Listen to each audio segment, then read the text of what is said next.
As for Ko Ping Chung, he also beat Payne McBride on the main table, handily, and then overcame Harrah 9-4. That was after a first round bye as well.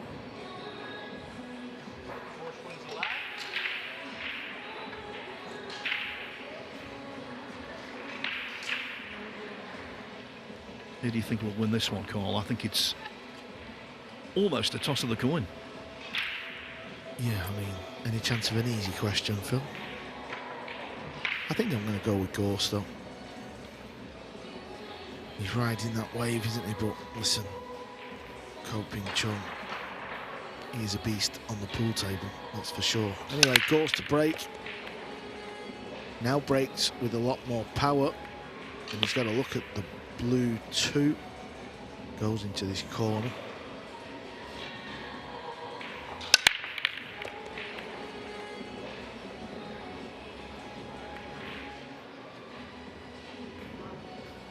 It's all about the red 3. I don't know if that goes in the corner pocket. Centre pocket, rather. It does go in the corner, obviously.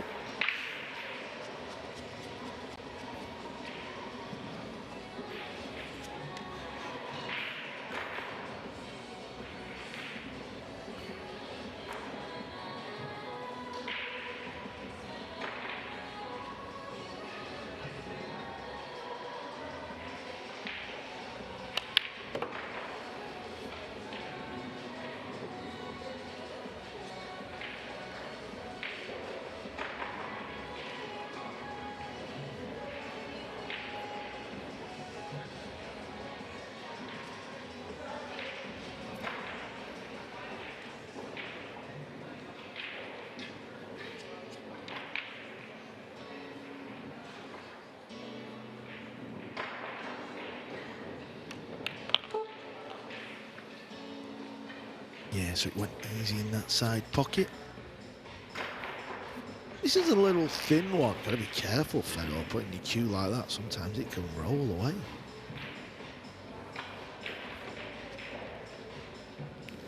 Tall fellow. A good 6 foot. Still needs the extension. The 9 ball's in a funny position as well. It's on that sort of little point area where it can be awkward.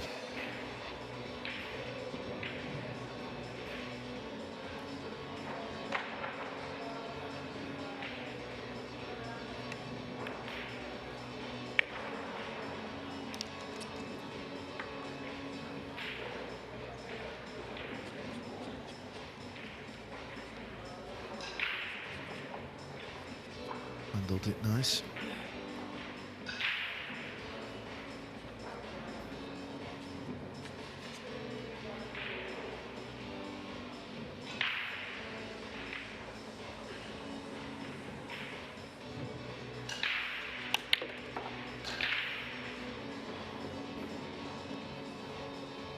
That's okay, he's got a big angle. This next shot is all about pace though.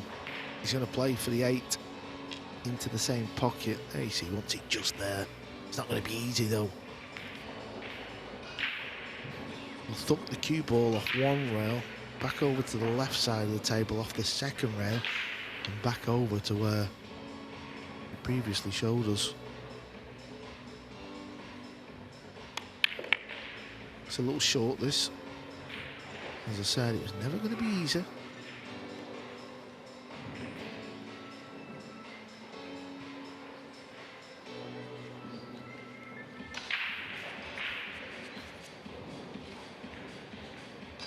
Likes to do this a lot, does Fedor. He really comes round and starts looking at the line that he wants the ball to take towards the pocket.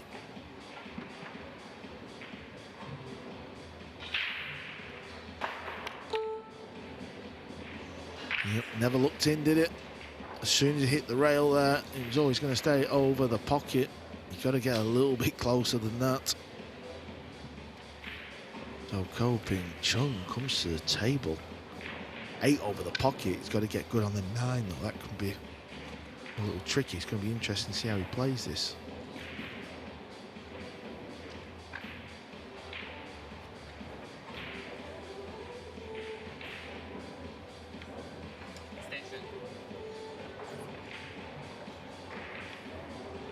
the extension available, so why not take it? Just to clear the mind. He's looking to play thin, but he's going to leave himself a testing 9. Yeah, you see how the cue ball just comes out? Okay, big shot coming up. With the 9 ball just off the cushion though, you won't be as concerned about that far point at least. In it goes. The defending champion draws first blood.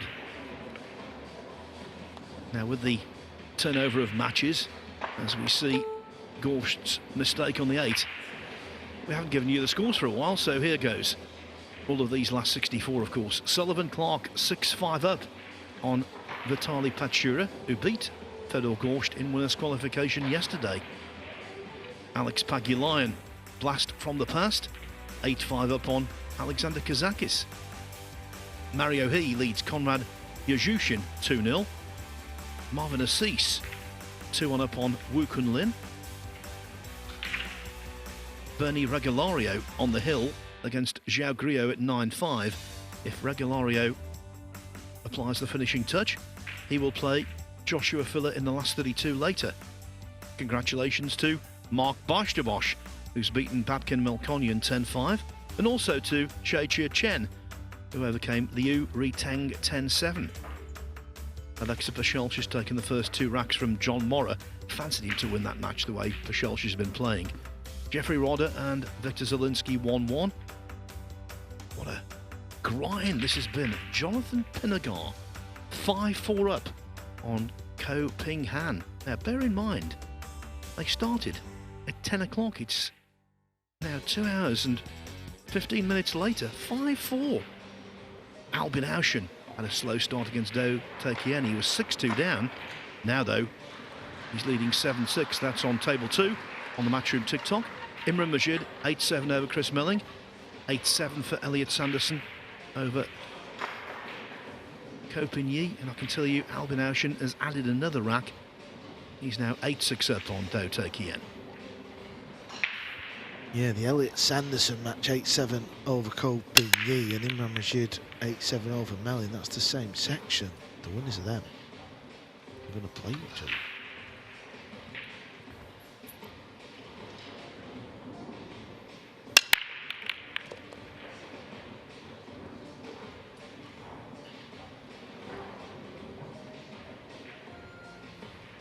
It would be remiss of me also to not mention Moritz Neuhausen, the German, who's beaten Estonia's Dennis Graber 10-6.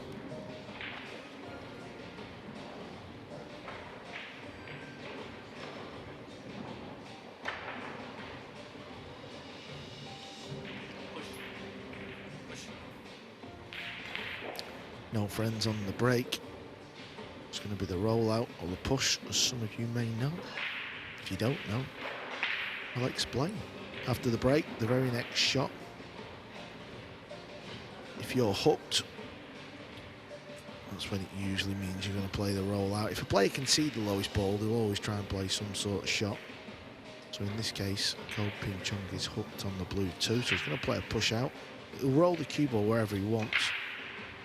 And it looks like he's going to go up near his chalk. But when Fedor comes to the table, he'll have a look. He'll either play the shot or he can give it back to his opponent. So you've got to be careful. There's a lot to think about in this situation.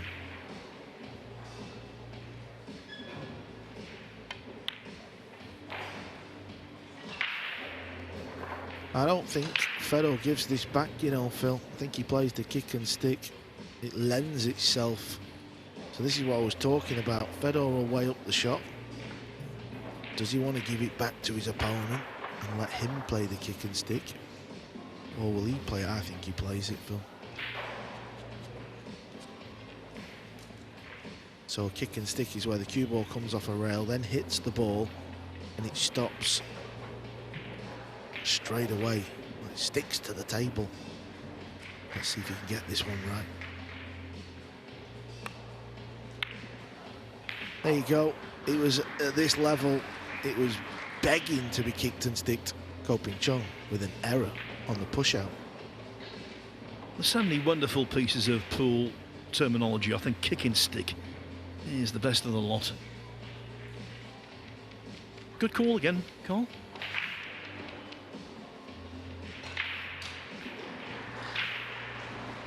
Yeah, on the push-out, you've almost got to leave something that is difficult enough that your opponent sort of wants to give it you back, do you know what I mean? But then it's a bit of a double-edged sword because you don't want it too difficult, do you? Well, the push-out had a material effect on our previous match. Mickey Krause lost 3 racks as a result of push-outs that had to be questioned. The second rack he pushed out and left Filler an open ball from distance on the 2.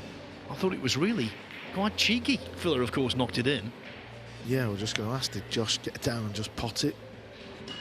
Wasn't here for the start of the match, but I got here at 6-6, and what an ending, what a match it really was. There's something about a match that's been going on for sort of nearly 2 hours, and it all comes down to that one last deciding rack. Gorst with a long shot, got to stay still.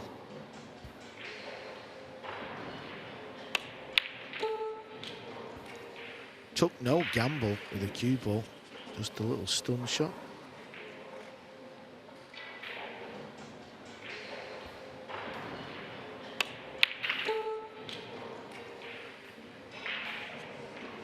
Alex Pagulayan has beaten Alexander Kazakis 10-5.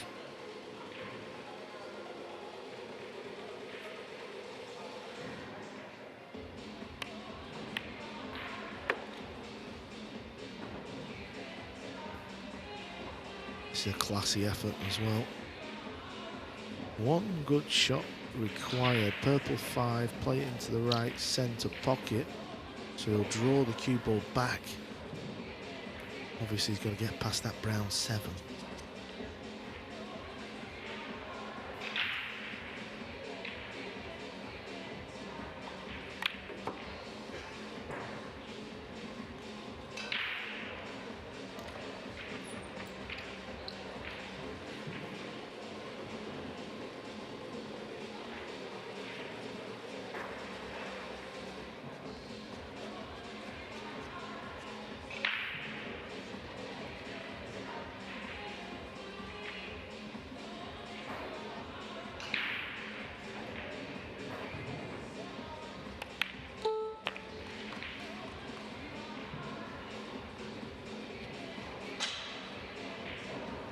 Fedor Gorst playing Ko Ping Chung in the last 64. That is one heck of a draw.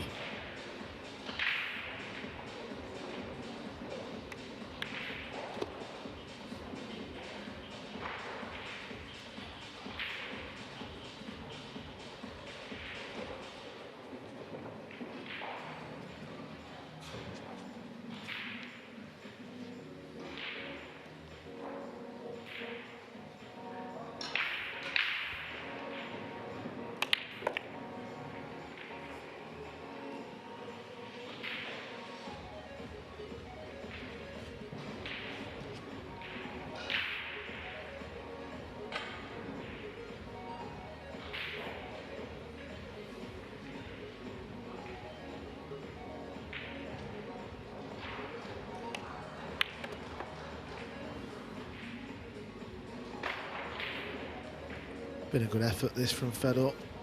It was that long 2 ball that he had to slot home and then play a real nice positional shot to get on the pink 4. But at the very beginning of the rack, it was a rollout from Ko Ping Chung that is effectively going to cost him rack 2. Yeah, the opening 2 racks have been halved. Now, while the Josh Filler match was going on, right towards the end there, in front of our commentary position, I noticed that Fedor Gorst went over and heartily congratulated Oscar Dominguez for beating Francisco Sanchez Ruiz. There was an embrace, well done pal kind of thing. Dominguez, of course, was Wildly delighted. Now, the reason I'm saying this, we know Fedor Gorst is going to be in the US Mosconi Cup team. Do you think Oscar Dominguez would be a really good addition? Yeah, he's having a good season. At the end of the day, still might qualify off his own right as well, so there's nothing much you can do if a player qualifies. They deserve to be in the team. Elliot Sanderson is on the hill. 9-7 over Ko Ping Chung. And Joshua Filler, having survived that hill finish with Mickey Krause, has been given another tough assignment in the last 32 later. He will play Bernie Regulario, who pulled away from João Griot of Portugal. Regulario winning 10-6.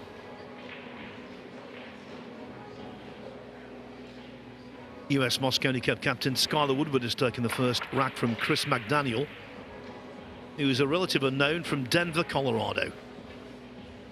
Jeffrey Rodder 3-1 up on Victor Zielinski. Jonathan Pinagar and Ko Ping Han 5-5. How long will that match take? Well, you'd definitely take the over on 3 hours now.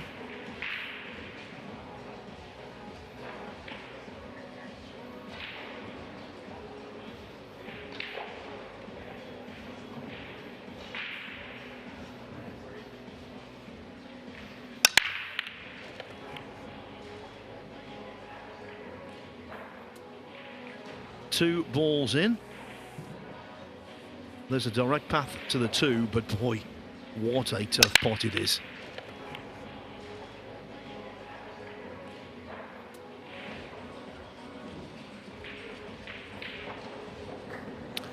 Yeah, the issue is if he's absolutely plumb straight, it's just a horrible shot to play. It's one of them shots that it's a little bit like when you jacked up over a ball and you've got to roll it full length.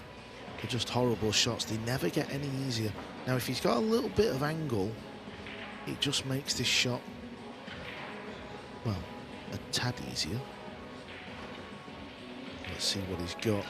One of the better cueists on the circuit, Gorst.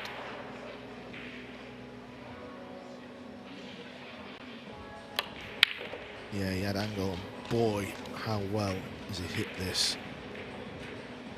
What a beautiful shot. I was going to say that two ball was reminiscent of one that Johan Chua knocked in early on in the semi-final at the European Open against Shane van Boening, but it wasn't reminiscent in the end because Chua had no option but to trickle the two in length of table. That wasn't a trickle, it was the polar opposite. Neil Svein has beaten Robbie Capito 10-5.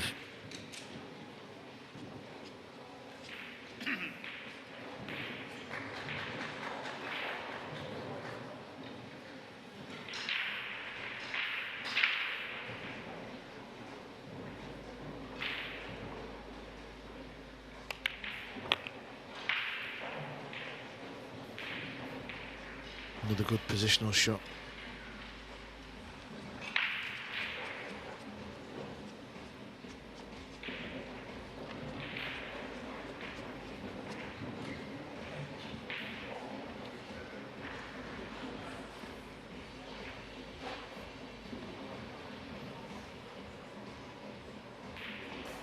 What a place 9-ball pool is in at the minute.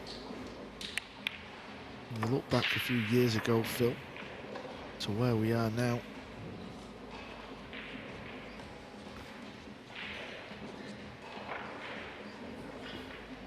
Yeah, I think it's been transformative.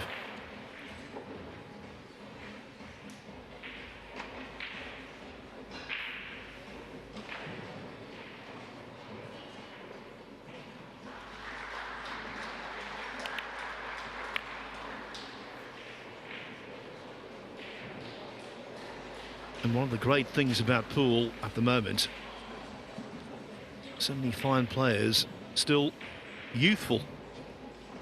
Hard to imagine given the way he conducts himself with utter professionalism at all times. Hard to imagine given what he's achieved already. Fedor Gorst is still only 24 years of age.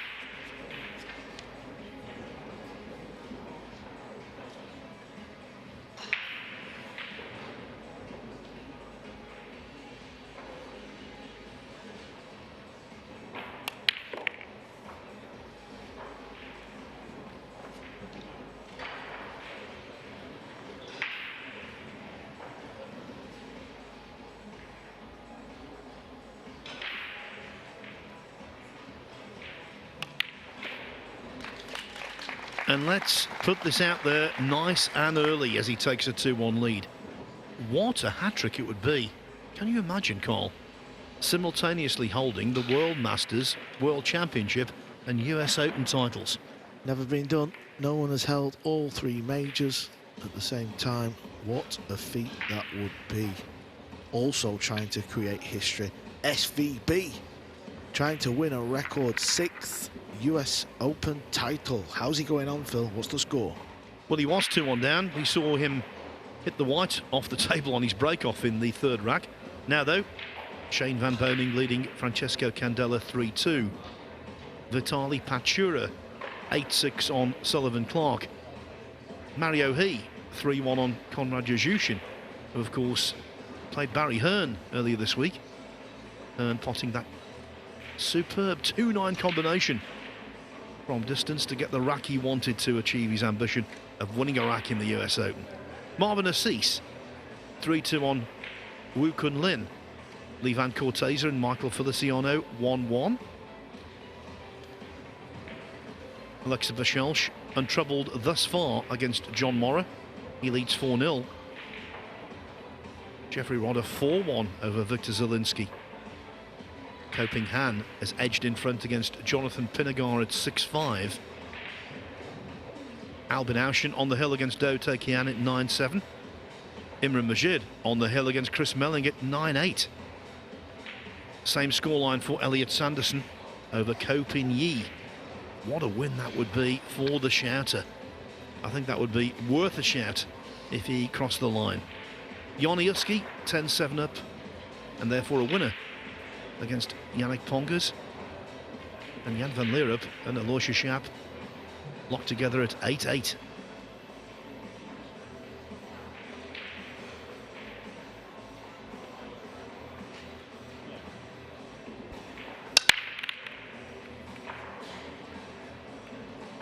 Well, look how close he got to potting the 1 ball. Dry break. This will cut in the side pocket. Cue ball will go into the purple 5. To hold for the blue 2. And this rack looks like it's all about this shot, Phil. As long as he gets on the blue 2 and he doesn't tie the purple 5 up, all the balls look like they're in the open. Yeah, fair enough. He's got to play a decent shot from 3 to pink 4 as well. But this is the shot where it could go wrong.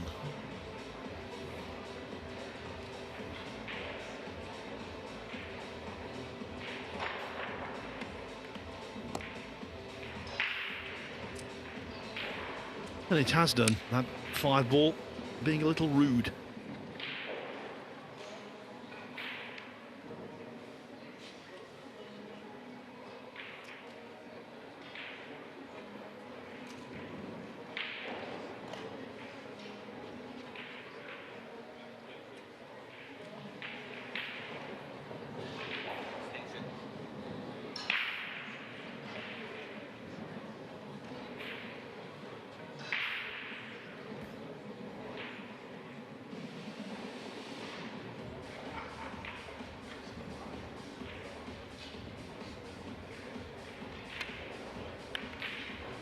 Oh, it's a good kick shot. This is how he played it, trying to get on the top rail.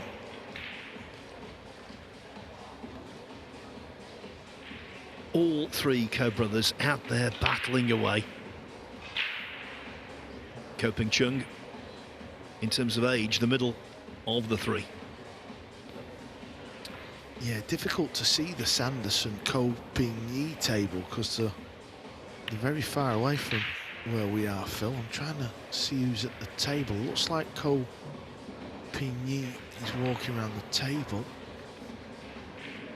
And in fact, on the table next to him, Imran Majid looks like he's gliding around the table. He's on the hill, 9-8. Yeah, I saw Majid and Melling walking through the casino last night and had a chat with them. I think that was pre-draw. One thing's for certain, if Elliot does win, even though we can't see it, we might hear it, Phil. I hope so. I think it's a a really good trait. There was one occasion where we just came off air and he played a late match and he won, and when he shouted it was in the form of an expletive, so it was very timely that we'd come off air. So let's hope it's not a swear word, but I'm sure it won't be now. Just jubilation if he can beat Ko Ping Chung. I was about to say our fellow commentator, but it's more like former commentator at the minute, Phil. He's supposed to be on 12. He's currently just gone 12:30 here in Atlantic City. I don't believe he's on the table yet. Oh yeah, he is actually. He is. I think he's having his warm-up rap. So obviously Jeremy Jones is in the final 64, where he's drawn fellow American BJ Usuri. So it's JJ against BJ. Yeah, table 9. Just taking a vacation at our expense, Carl. Picking up a nice few dollars as well. To be fair, he bought me a drink at the bar last night, did JJ. He said, thanks for helping me out this week. I said, well, me and Phil wanted a steak dinner. I'm not sure one drink's going to cover it, pal. Yeah, I don't think a bottle of vintage wine would cover it.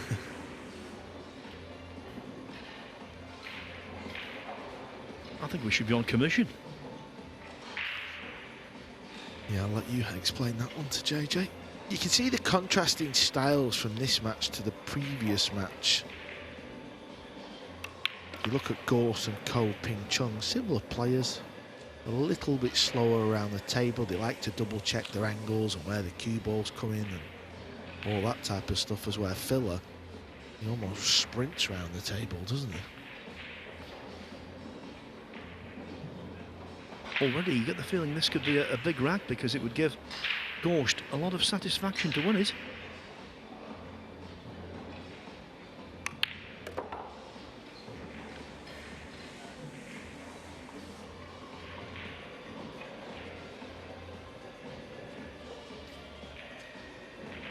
I tell you what I could do with Phil. I could do with one of them, you know, like Wayne Riley at the golf, where he just walks around the course commentating. I could do with something like that. I could just go over to the table there.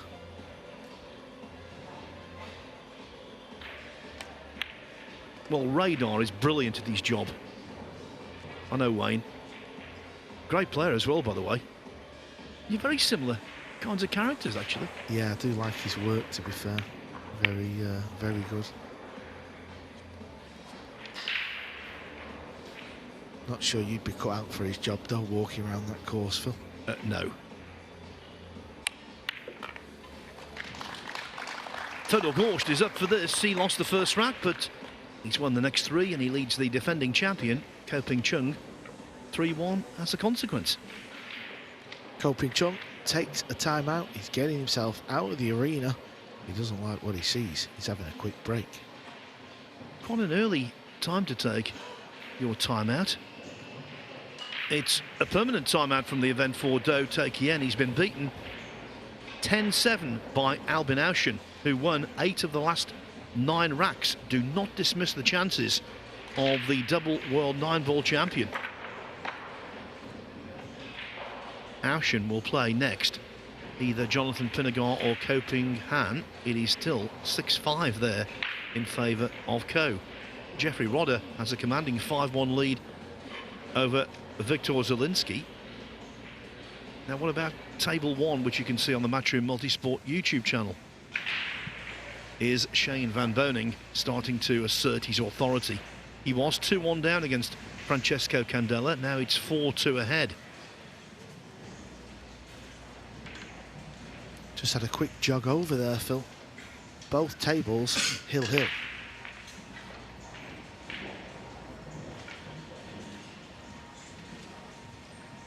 So that's Melling against Majid and Ko Ping Chung against Elliot Sanderson. Yeah, winners to play each other and all, so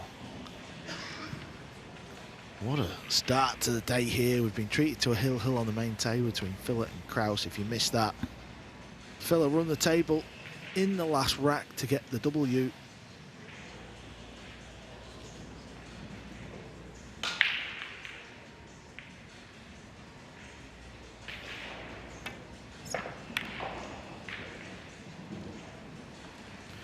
Shane might have a go with the jump cue here. This might tempt him.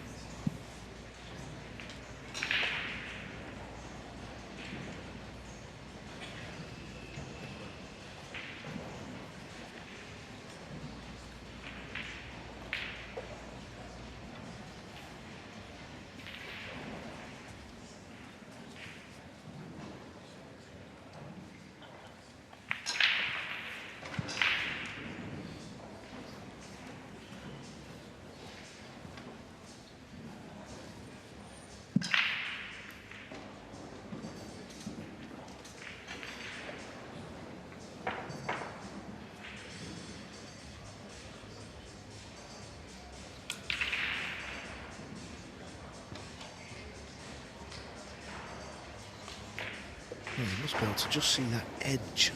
It feels like he can. If he can, Shane's going to clip off it and just try and get distance, leave that yellow one up the top end of the table.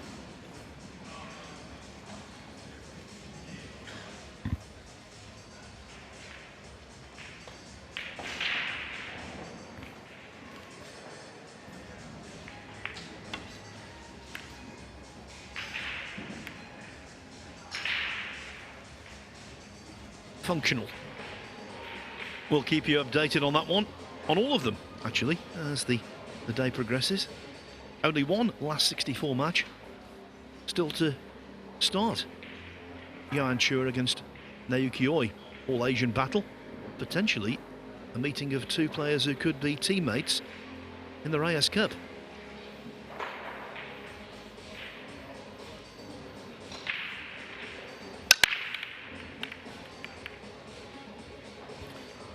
That's the beauty of breaking hard. He holds his hand up, but I'm not sure why.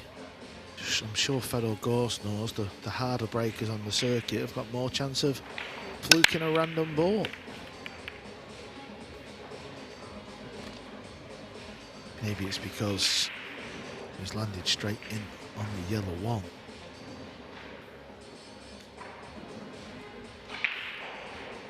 Told you about the two tables, that hill between Ko Ping Chung, Sanderson and Majid and Mellin. All I can see is Majid's at the table and Ko Ping Chung's on the other table. That's the only news I can bring you.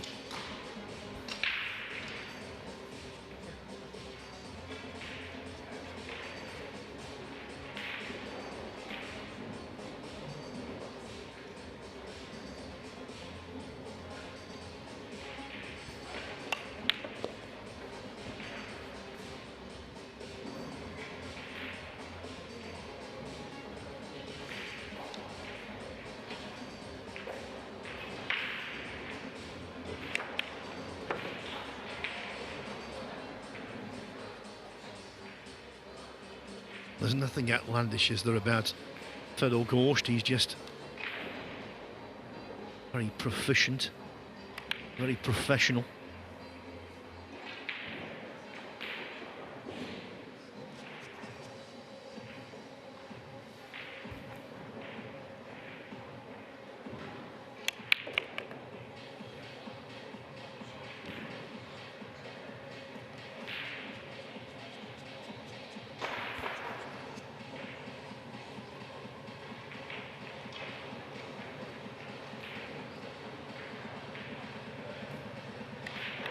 Sanderson's at the table now.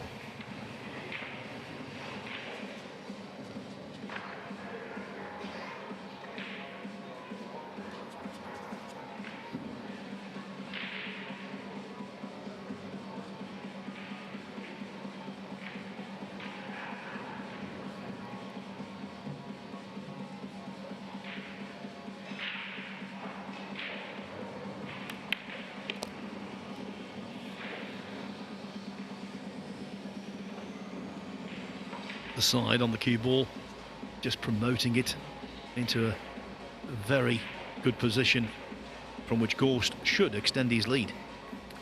Well, I've got a roving reporter out there. Jason Shaw's just been over filling me in.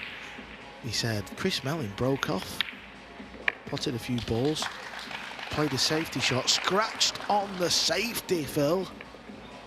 Imran cleared the table, but Jason said Imran was all over the show. Cue ball was everywhere, but he managed to knock him in. Majid, big win for Imran over Mellin.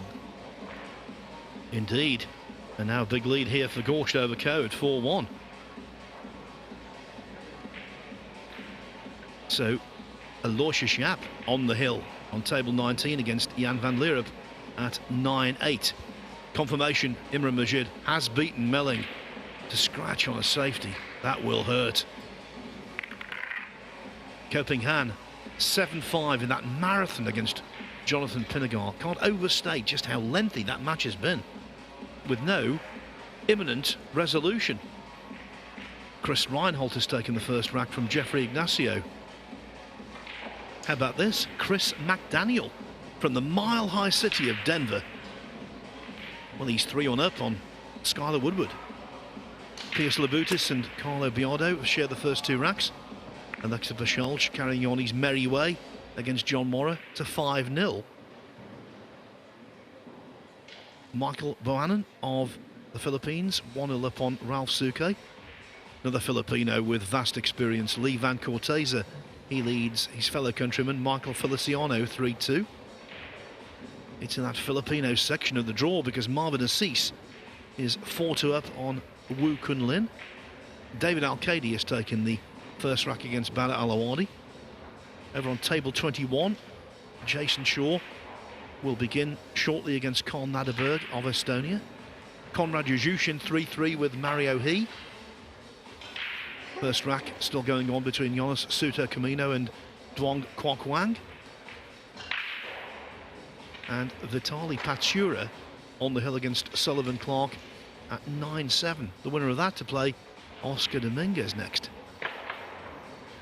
Gorst to break. He's got a nice lead here and he's playing very nice as well.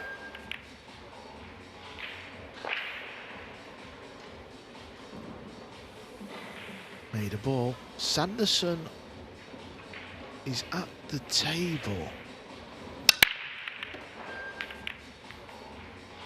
Seems to be shaking his head, Phil, scratching his head, so I'm not sure what's going on. I wish I was over there. Well, I well recall being tableside when Sanderson was hill in a match at the World Championship earlier this year, and he took an age to decide what to do on several shots. He just couldn't pull the trigger. Yeah, Elliot's a funny kid. He's a funny character, and when he plays, he's got this aura about him where he makes you feel nervous because he wears his heart on his sleeve. You know exactly what he's going through at the table. Okay, Ko Ping Yi is back at the table, Phil.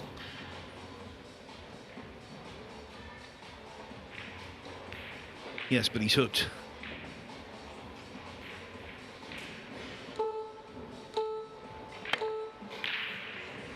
Good hit, needs a bit of luck here. Might sit on top of the green.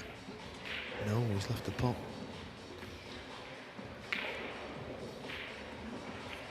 Yes, left the pot with the two in the same vicinity in the 3, 4, 5 open.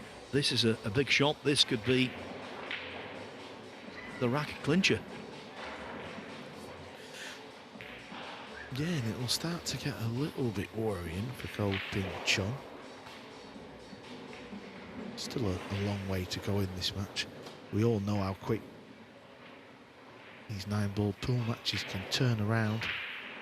That's the beauty of 9-ball. It's fast-paced, it can be exciting. Things can just turn over super quick, and obviously winner breaks as well. But the winner breaks, the break's a lot tougher now, isn't it, Phil? You don't see many packages anymore.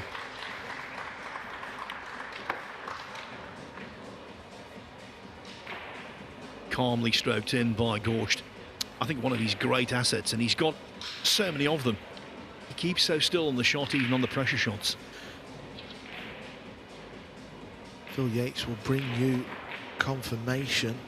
I think Ko Ping Yi has got the job done, but there's a massive crowd over there, so I can't quite tell, Phil.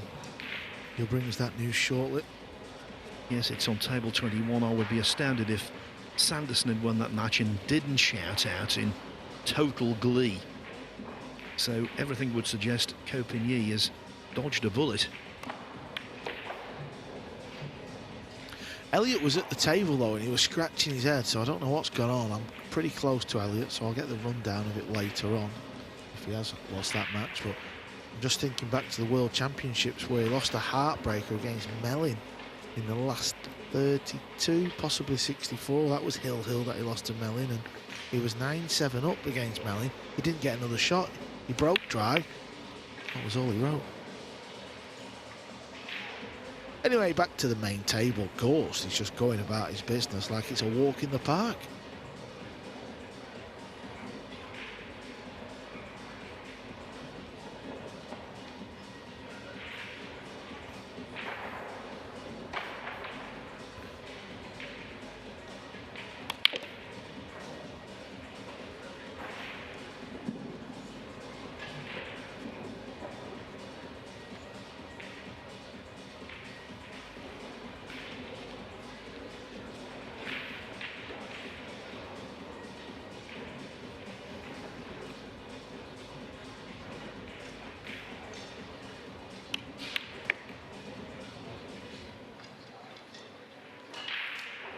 Just checked up the cue ball. No fireworks here. Just good old-fashioned, effective pool.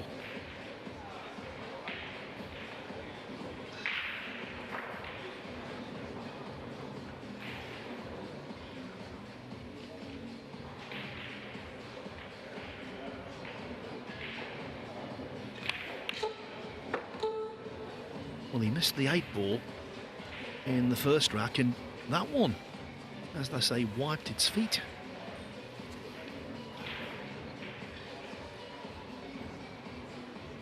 I can confirm Ko Ping has defeated Elliott Sanderson. Feel very bad for Elliott. Ko Ping could be a real contender.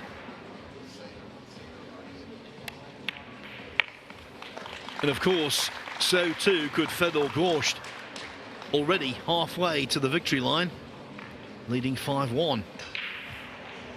Ko Ping books a last 32 meeting with Imran Majid. Jan van Leerup and Aloysius Schaap have gone hill. That's on table 19. Jeffrey Rodder 5-2 over Victor Zielinski. Chris Reinhold 2-1 over Jeffrey Ignacio. Skylar Woodward has just won rack 5 to trail Chris McDaniel 3-2. P.S. Labutis 2-1 in front of Carlo Biardo. I'll tell you what, Biardo will need to play better in that match than he did against Chris Melling on the main table yesterday. It was one of the worst performances I've seen from the former US Open champion. Yeah, it was an absolute shocker. It really was. John Morrow is being shocked by Alexa Pachel. She's 6-0 down. Michael Boening still 1-0 up on Ralph Suke. Lee Van Corteza and Michael Feliciano. Tough one to call, I thought, before the start. That's 3-3. Marvin Assis 5-2 on Wu Kun Lin, who was a semi-finalist in the World 9-Ball Championship in Kielce, Poland last year.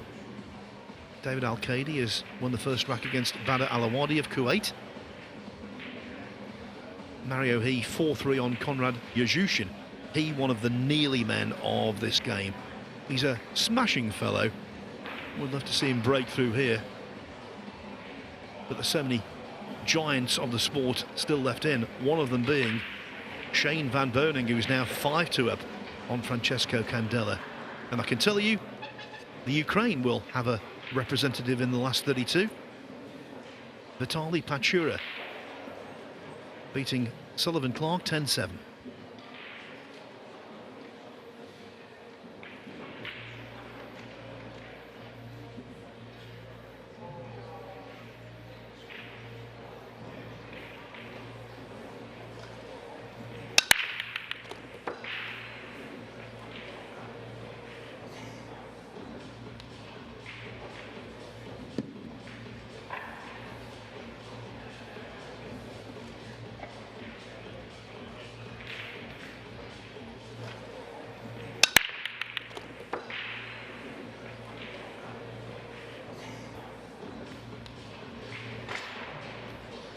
Does this cut in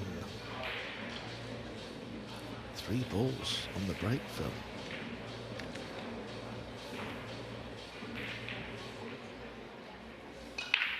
I still don't know if this ball cuts in. If it doesn't, he'll play safe cue ball in behind the 8.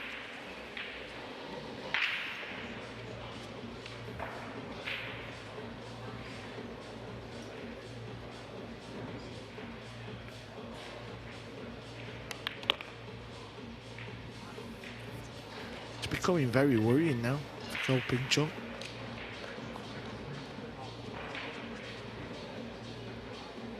The man who dominated in many respects last year is being dominated himself.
Looking as sharp as a tack is Fedor Gorst, 6-1.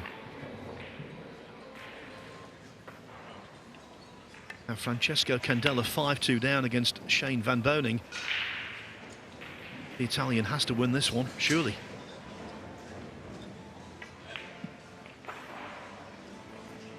This is over on Table 1 and on the Matchroom Multisport YouTube channel.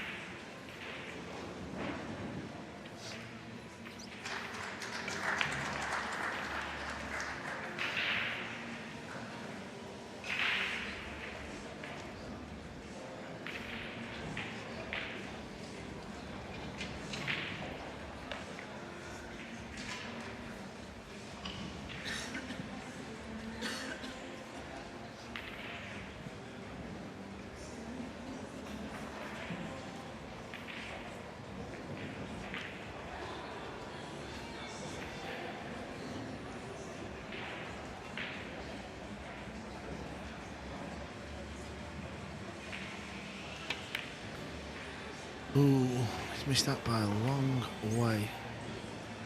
Didn't even hit the jaws. Yeah, I think the hesitation told us he wasn't comfortable on the shot, and he caught it grossly thick.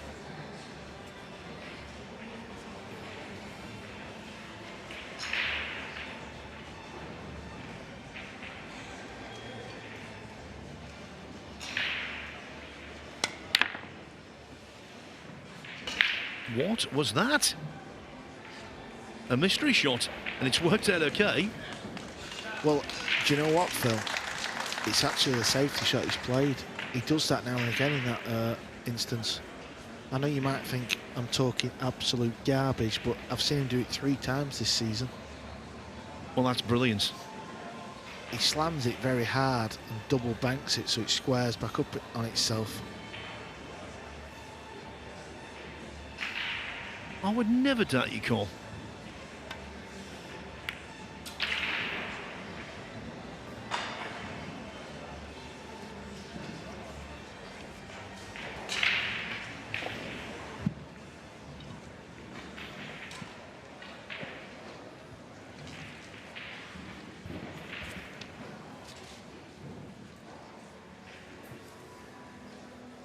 Big ball for Van Boening.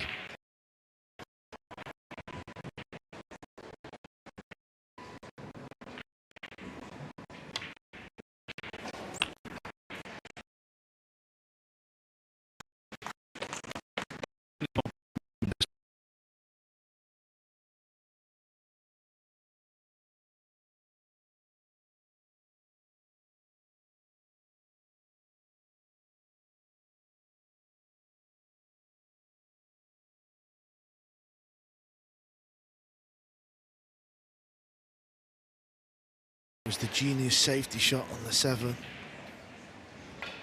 It's created the chance to steal the rack, and he has done. 6-2 SVP. And there's a segue there, you know, because Shane Van Boening is the most recent player to successfully defend the US Open. In fact, he won it 3 years in succession, 2012, 13 and 14, after earlier wins that took his total to 5. The last win was 2016, the first 2007. Now, the reason I'm saying this, only 3 players have retained this title: SVP, Darren Appleton and Mika Immonen. We thought, the way he started out, the way he plays the game generally, that Ko Ping Chung could be the 4th. Now, though, he's looking in desperate need of a turnaround, which has, as yet, shown no sign of coming.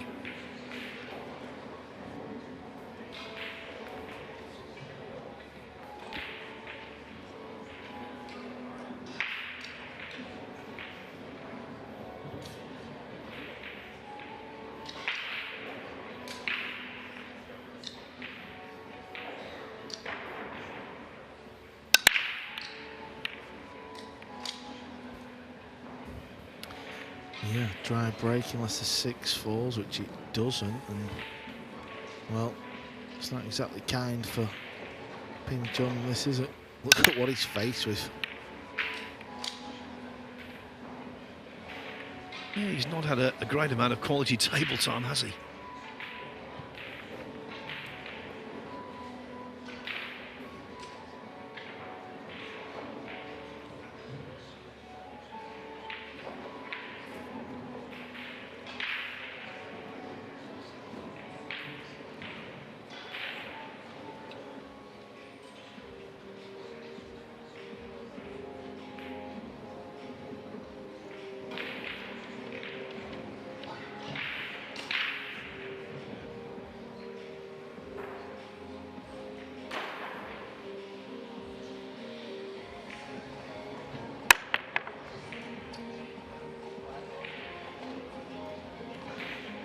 You heard the little tut when he realised he hadn't made any contact with the 6 to coax it in.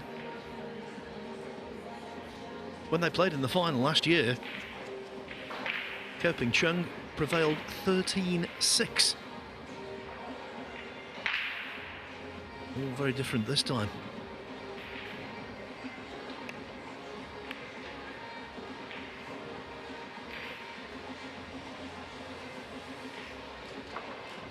As Gorst continues to put down the hammer.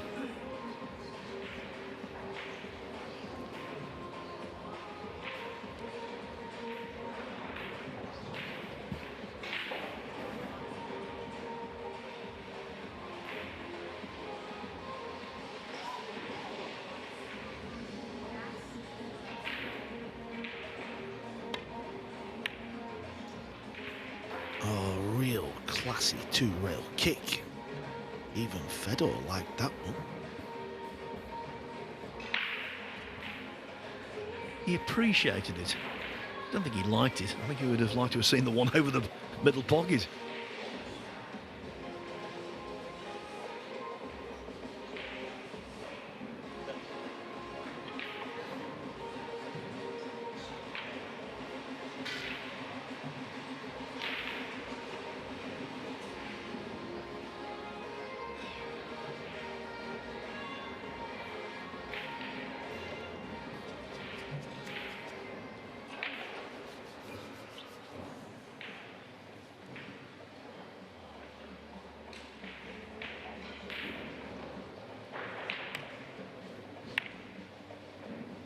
It's another good reply. I think the short cue will be coming out. It's already in his hand, Phil. He's bringing all kinds of weapons to the table here. But it's the short one. You can always tell when it's the jump cue, the way they chalk it. You can hear them chalk it because the tip is like concrete. This needs to go.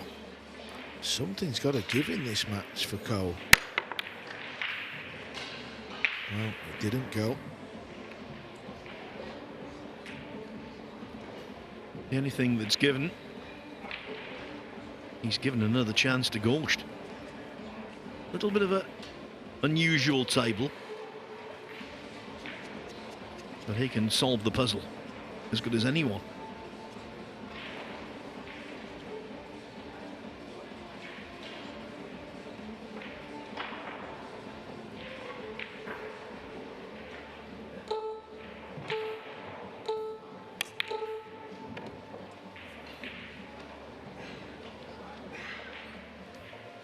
Fedor's shown us no signs that these balls are not going to disappear, Phil. He is really playing well. The big guns are showing up here on day 4. Last 64 and the last 32 come the end of play this evening. Just 16 will remain, and this arena will have a whole different look about it, Phil, come tomorrow.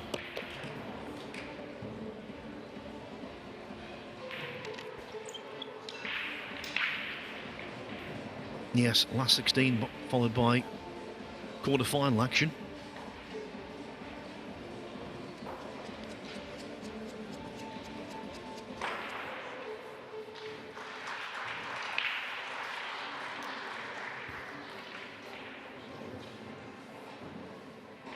Yeah, a couple of options really. Go forward 2 rails or draw the cue ball back.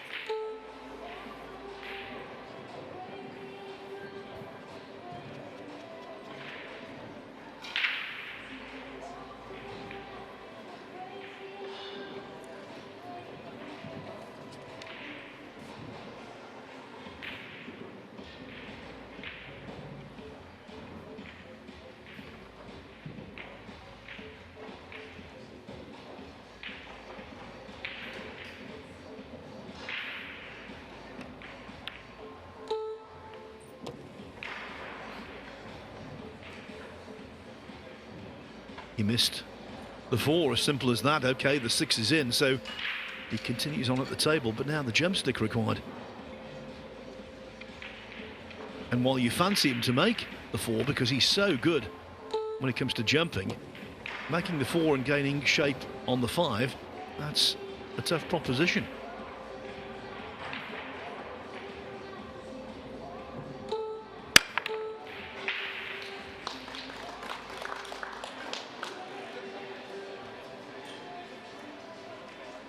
One of those visits where one thing led to another.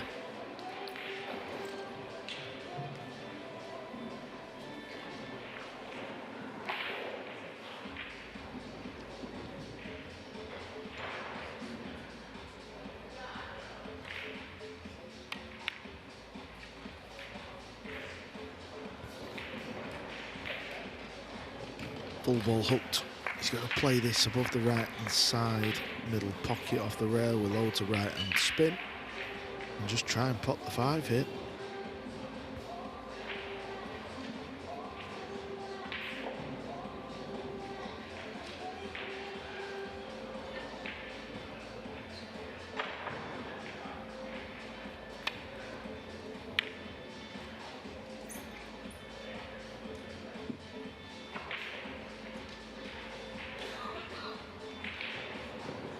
As he saw that 5 going down table, he wanted to freeze on the cushion.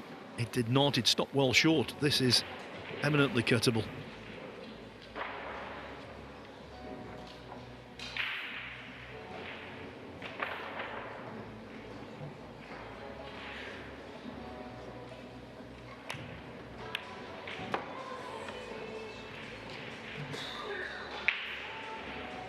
Carly's as solid as a rock. Yep, he is. He's played fantastic in this match. It's a big test. He was put under the gun when the draw was made. Well, when he'll have seen he's playing Ko Ping Chung, he would have thought, okay.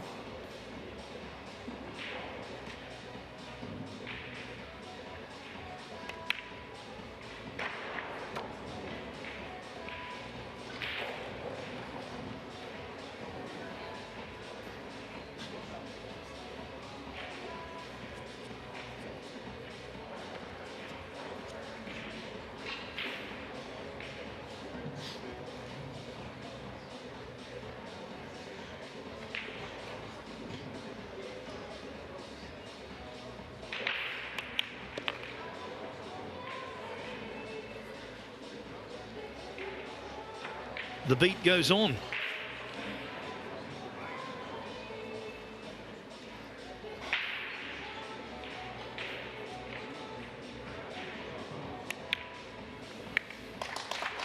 And you can almost feel the grasp of Ko Ping Chung on the Barry Berman Trophy being loosened with every rack that goes by. 7-1, Fedor Gorst. Now, not a lot is guaranteed in 9-ball pool. One thing is, we will have a Dutchman in the last 16. That's because Jan van Leeuwen has beaten Aloysius Jaap 10-9. So we'll play Niels Sveijen next. Ko Ping Han remains 8-6 up on Jonathan Pinagar. They've now been playing for 3 hours and 5 minutes. Jeffrey Rodder on the hill against Victor Zielinski at 9-2. Chris Reinhold 4-2 over Jeffrey Ignacio. Jeremy Jones might be in the commentary box earlier than we thought. He's 3-0 down to BJ Ussery. Johan Chua 3-0 up on Naoki Oi. Chris McDaniel, a shout out to him. I think he's the least known of all of the 64 players in single elimination, and yet he's 5-3 up on Skylar Woodward. Carlo Biardo 4-2 on Pius Labutis. Alexa Pachelch could be about to complete a whitewash. He's 8-0 up on John Morrow. Michael Bohannon 2-1 on Ralph Souquet. 6-3 for Michael Feliciano over Lee Van Corteza. Wu Kun Lin and Marvin Assis could not be closer. That's 5-5. David Al-Qaedi had a great comeback yesterday. He's 3-0 up on Badr Alawadi. Jason Shaw has taken the first from Carl Naderberg. Of course, Carl, you played in the UK Open. Mario He and Conrad Jajushin 5-5. Duan Kwok Wang 2-1 over Jonas Suto Camino. And Shane Van Boening 8-2 now over Francesco Candela.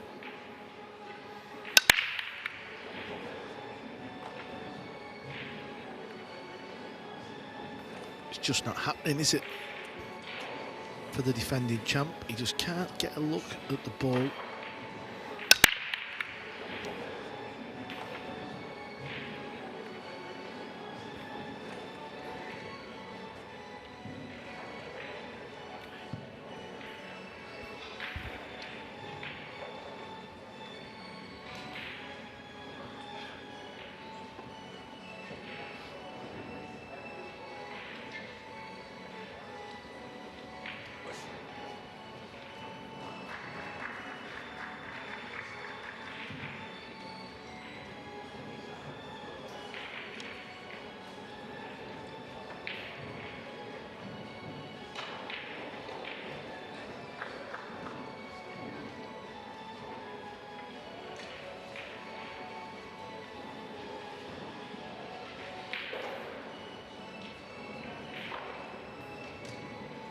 It's not the kind of match where you can say Ko's imploded or had a nightmare.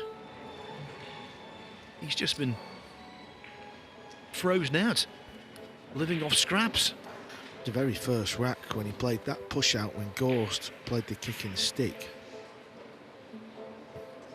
He's played another push out here. There's no way Gorst gives this back. So the idea with the push out is you're trying to roll the cue ball where your opponent doesn't really fancy the shot. But again, he's not going to give this back, Phil. I'll repeat, 3 racks went the way of Joshua Filler in our first match today against Mickey Krause. 3 racks went his way as a direct result of push-out decisions from Krause.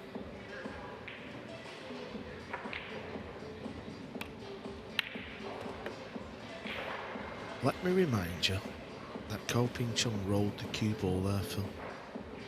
An open pot of the one. Bizarre.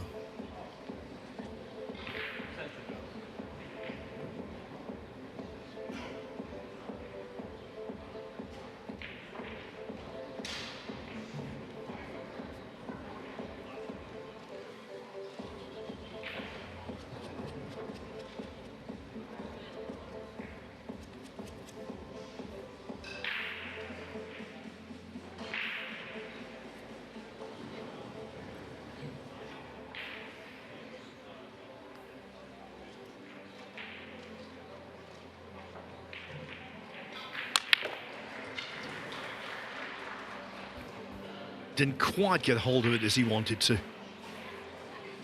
Yeah, you could hear that sigh, couldn't you? As soon as he struck the cue ball, he knew. There'll be a sigh from Victor Zielinski. He's on his way home, beaten 10-2 by Jeffrey Rodder. Wowzers.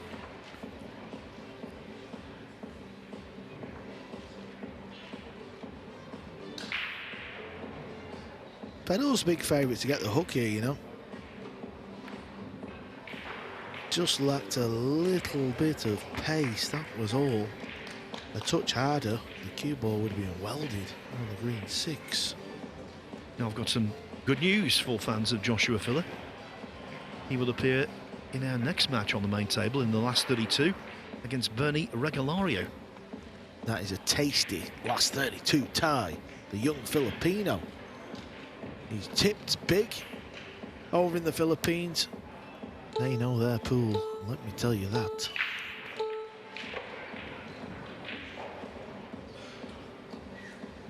Well, that will not get the job done from Ko Ping Chung.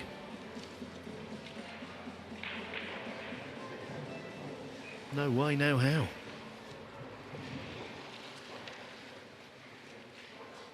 This might sound a little crazy, Phil. Talking about Skylar Woodward playing Chris McDaniel. I don't even know what Chris McDaniel looks like, do you? I must say, I don't. It's a terrible admission, but it's true. Well, I was speaking to Jeremy Jones yesterday about Chris McDaniel. He said, oh, he played years ago, and I'm not sure if he stopped playing for work or something, but he's been back playing just short of a year. And what a way to announce himself on the biggest stage of all. The only thing I know about him is that he lives in a beautiful part of the world, Denver, of course. In that city you can see the Rockies rise up.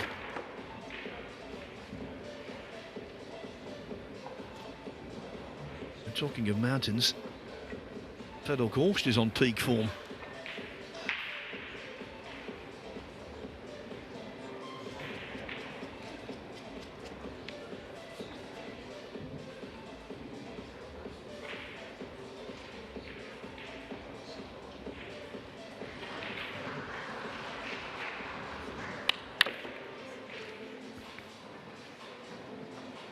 Well, this is plumb. It's absolutely plumb.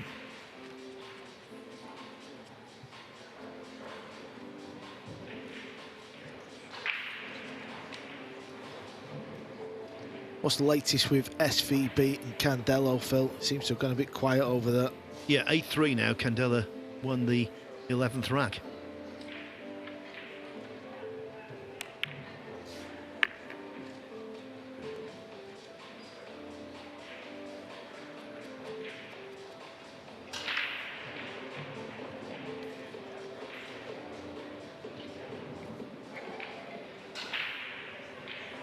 Very quiet over on table 20. It's still 8-6 from 10 o'clock this morning. Ko Ping Han trying to break down the resistance of Jonathan Pinagar. Well, we like a record and a stat. They're about to record the slowest match in history on tour. Well, it's quite possible that we could have 2 matches finished on the main table before one is finished over there, starting at the same time.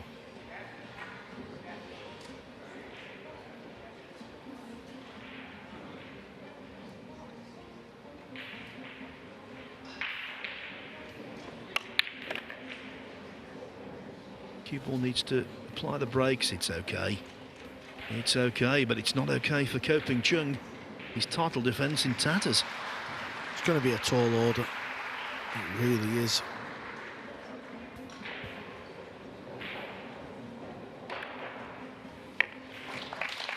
(8-1), and there is no weakness in the game of Fedor Gorst at all.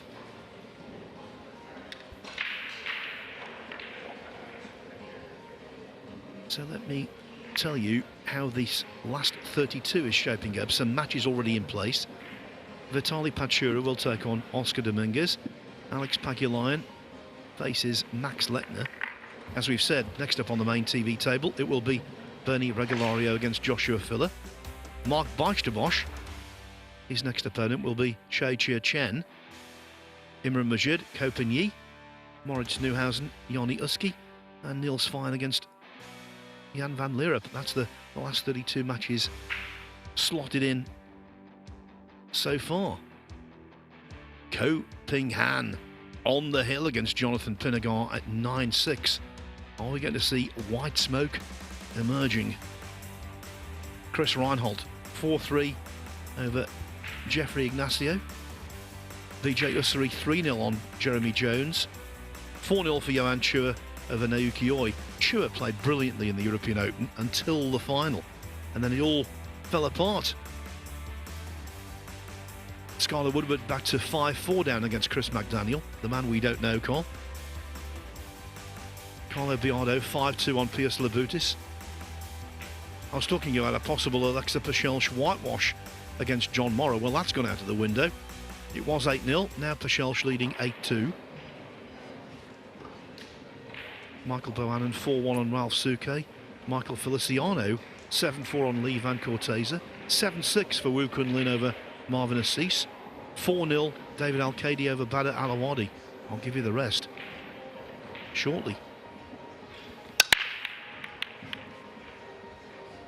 But one result or scoreline I must give you.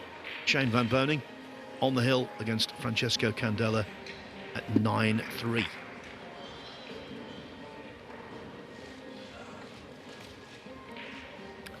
At last, he's got a chance to pot a ball here.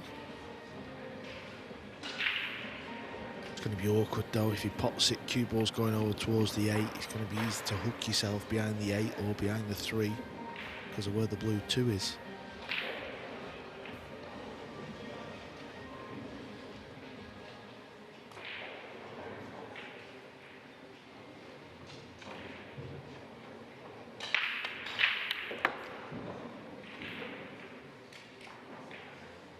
Having been kept so quiet, that was a really good pot. But has the cue ball made the journey to get past the 3? I think from his body language, yes.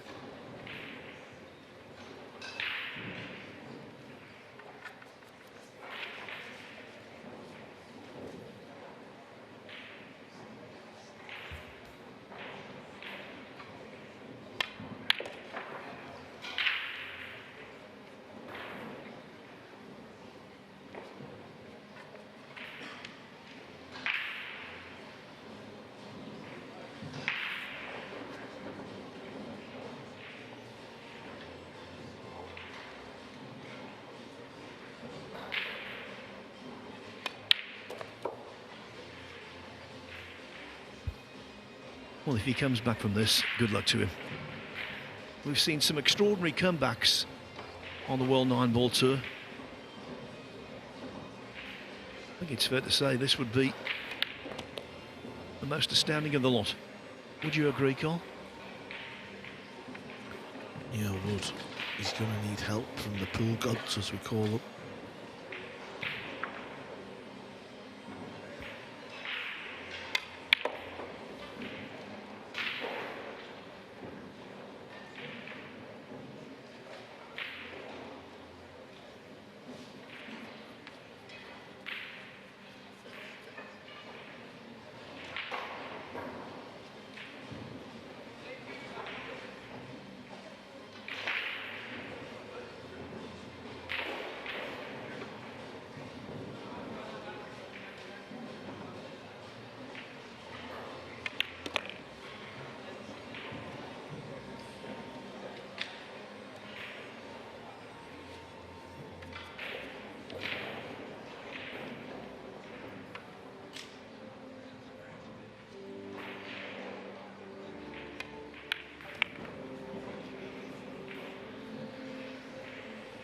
having had precious little to view, this is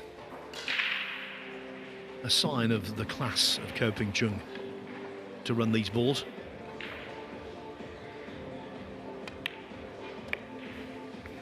Yeah, I couldn't agree more.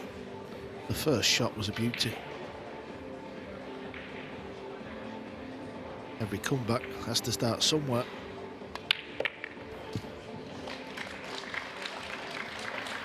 As it started here, well, you would think no, but it's all about restoring a measure of respectability to the scoreline and keeping Gorst off the hill. Told you Shane van Boening was 9-3 up on Francesco Candela. Well, if he wins, maybe when he wins, he will await the winner of Duang Kwok Wang or Jonas Suto Camino in the last 32. Duang leading 2-1. Mario He 6-5 on Konrad Yuzhushin. Jason Shaw has sprinted out to a 3-0 lead over Carl Naderberg. 4-0 for David Al-Qaedi over Badr Alawadi. Wu Kun Lin 7-6 against Marvin Assis. Michael Feliciano doubling up on Lee Van Corteza at 8-4. Michael Bohannon 4-1 on Ralph Souquet, who's fought so hard, the veteran, to be in single elimination. John Morris won 3 racks in succession from 8-0 down to 8-3 against Alexa Pachelch. Paulo Biardo seemingly in command against Piers Labutis at 6-2. Johan Chua the same against Naoki Oi, 5-0 up. And I can tell you, Skylar Woodward has just equalised against Chris McDaniel at 5-5. Jeffrey Ignacio and Chris Reinhold 4-4. And you've guessed it, Ko Ping Han and Jonathan Pinnegar continue to duel. 9-6 Ko. 3 hours, 20 minutes that match has been going on. It will, without doubt, Phil, be the slowest match we've ever had on a WNT. Pinnegar's known for being methodical, isn't he?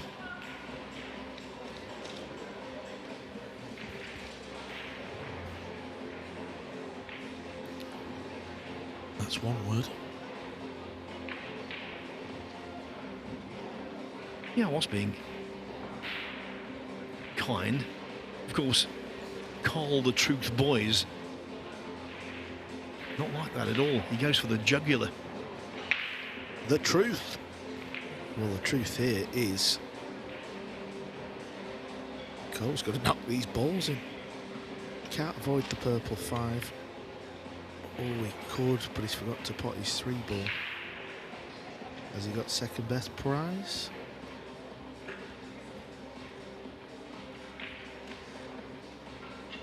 What's the latest with Double J? He's just walking past us, Phil. Obviously on some sort of timeout. Yeah, I saw BJ Ussery walking out earlier as well. It's 3-0 on the scoreboard. I think there's been one more rack played though. I was going to say, that's been 3-0 for ages.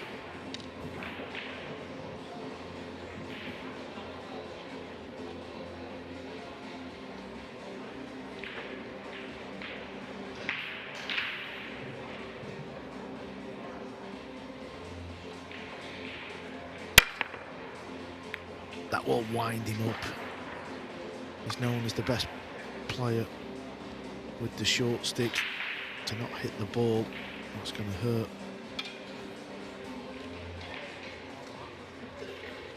Yes, trying the thin clip.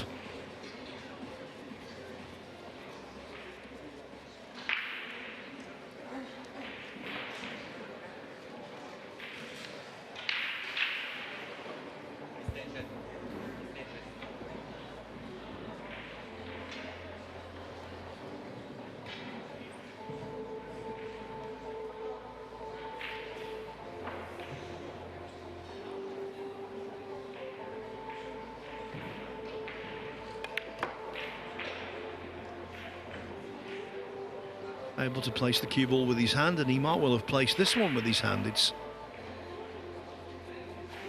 in the perfect spot. Yeah, I'm just trying to think of a scenario here, what may happen if he gets the job done at 8-3, golden break 8-4, break and run 8-5, Fedor misses a long ball 8-6, game on, Phil. That's how easy things can change. I like the idea, but golden breaks have been in very short supply, haven't they? Do you know, Phil, it's a funny one that when we first brought this break rule in, it seemed every match had a golden break. Why all of a sudden do we not see a lot of them anymore? What's that's gone on? Well, if you recall, at last year's World Masters, now bear in mind it's a 16-player event, we had 15 golden breaks in as many matches.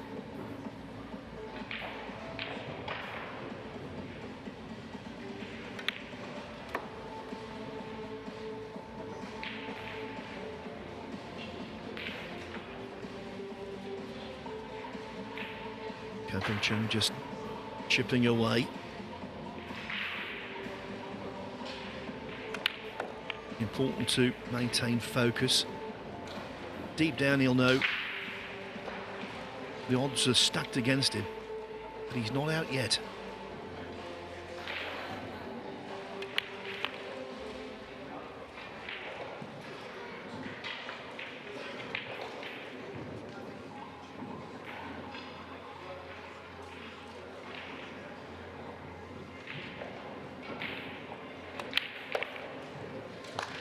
He's a fighter, there's no doubt about that.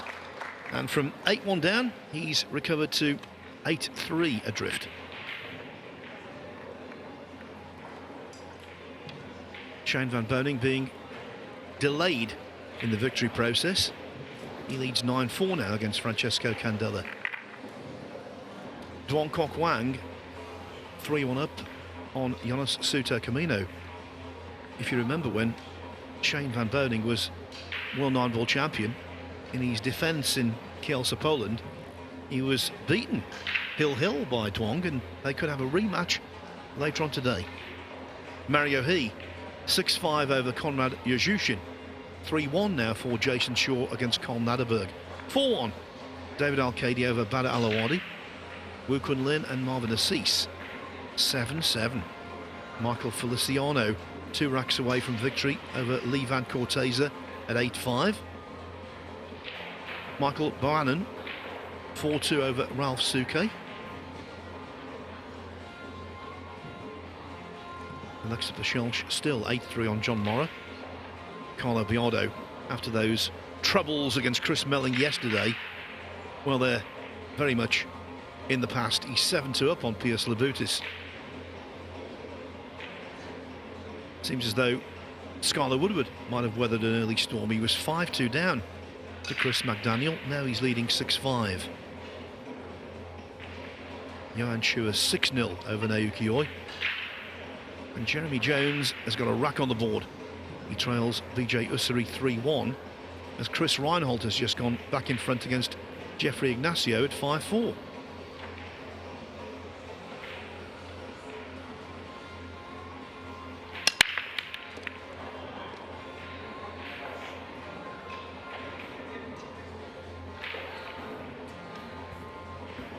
Very thin. Watch the cue ball where it goes. Yeah, see how it goes down towards that bottom diamond on the long rail. Usually means you've mishit the break. He does have a shot on the blue too, though. Not easy. You can play it onto the pink 4 if you are new to 9-ball. As long as you hit the lowest ball first, if another ball goes in, you keep shooting, you stay at the table.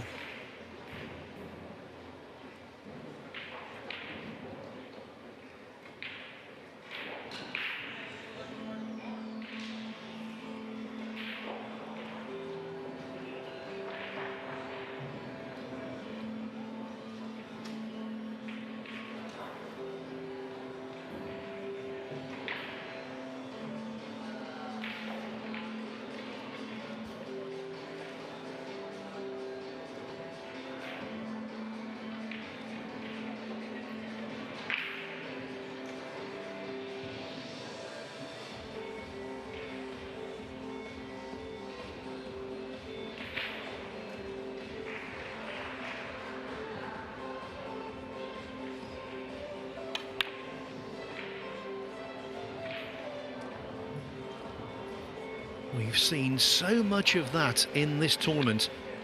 When players have been banking, especially to the centre pockets, they've been coming up short, too narrow, and again, that occurred there. He looks a little dispirited, Ko Ping Chung. Yeah, he's just not really been in the match, has he, really? It's all been Gorst. I mean, you could make a case for 2 or 3 push-outs from Ko Ping Chung. A bit strange. This isn't going to get there, though. He was playing for right centre pocket. Probably play safe here now. Well, he will play safe, rather. What I meant to say is, can he get it in behind the 9? He can. He's got a gap there. That's handy. Oh, he's flicked the 9. Got to be careful here, Fedor. You don't want to start putting yourself under silly pressure. Yes, because there's nothing quite like in Q Sports seeing a massive lead eroded. You start to think that horrible thought, if I lose this, I'll never forgive myself. Yeah, you're right, Phil.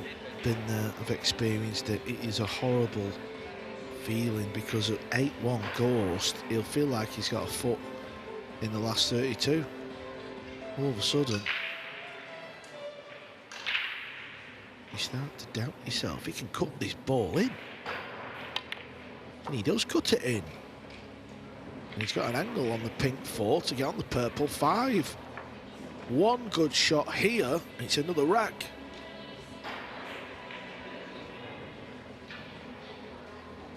His younger brother, Ko Ping Han, is at the table. He's on the hill. His older brother is in the last 32. Oh, look at the speed of this, Phil. Look at the speed of this. It's plumb. It's perfect.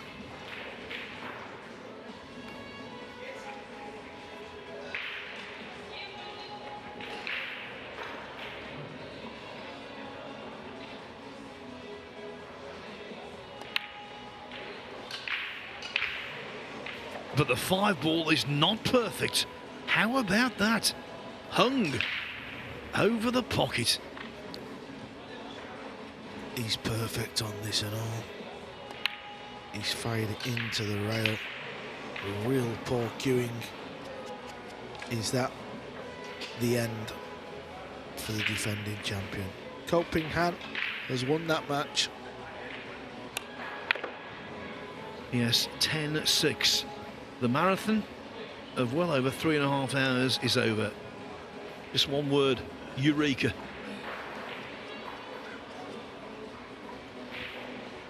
Yeah, just had confirmation off George. 3 hours, 30 minutes on the dot.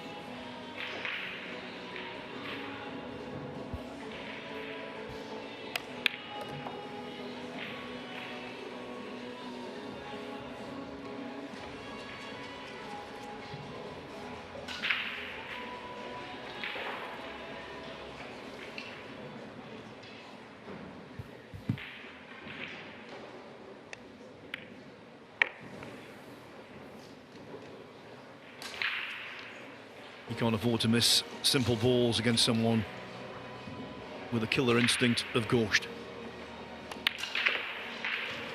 9-3 up. 1 rack needed to go through, presumably to play Alexa Pachelch, who's 8-4 up on John Morra, but that was 8-0 to Pachelch. Morra trying his level best to do the impossible.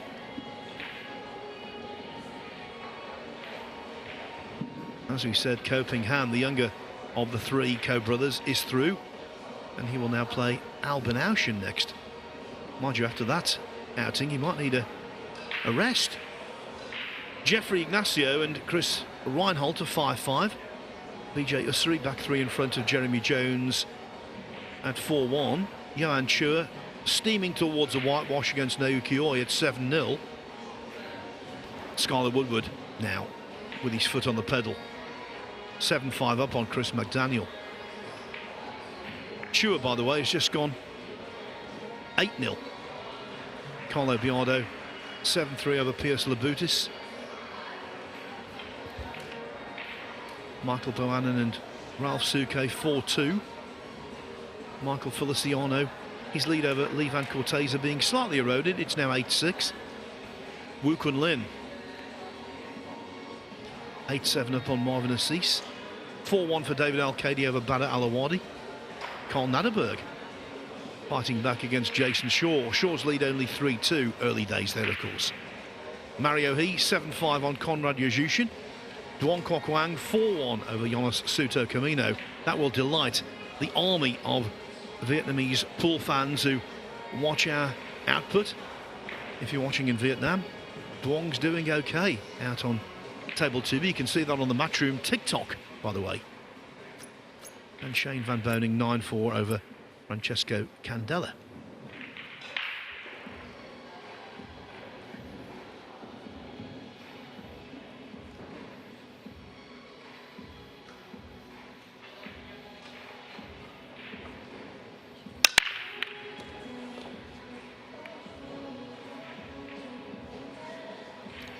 Well, it's not quite over yet for Ko.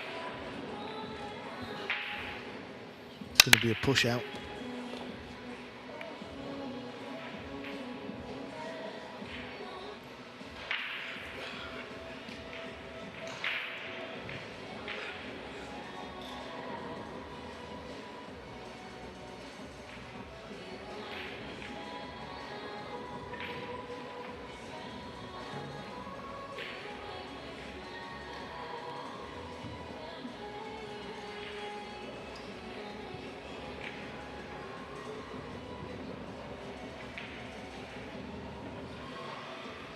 Getting over the line is often never straightforward. Ask Shane Van Boening. Francesco Candela now back to trailing 9-5.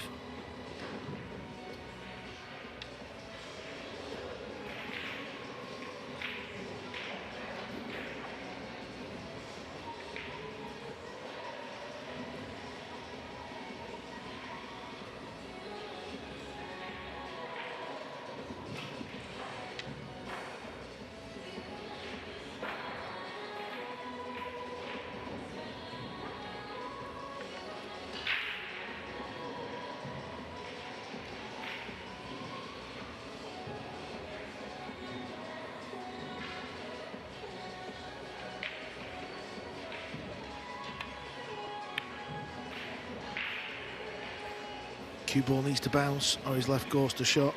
Gotta go. He just stopped the potting angle.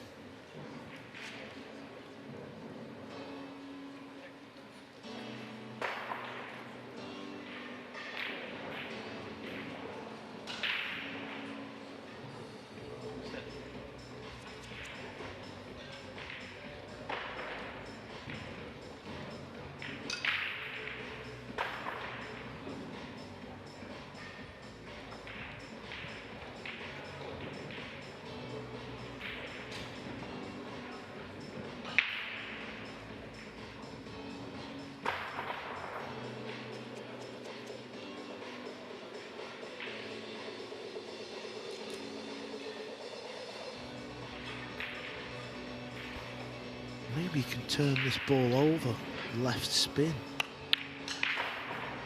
That's what he tried.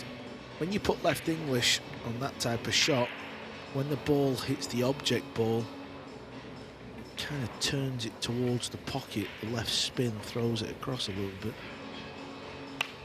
Now, as he left the table there, after the 2 came back and was cushioned by the 4, Gorst was looking intently at the gap between 5 and 9 to see if there's any way through.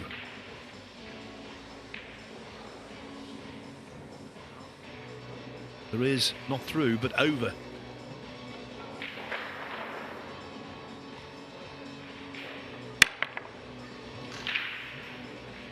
And after that, this match could be over.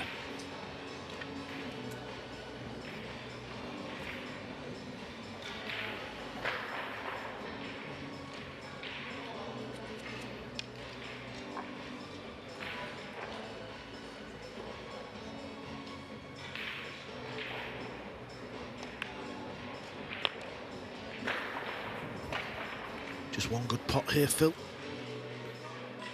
Bit of awkward queuing because of the brown 7. Not saying it's going to bother him, but you've still got to take it into account. So look, he does this a lot. I'd like to speak to him to find out exactly why he does it.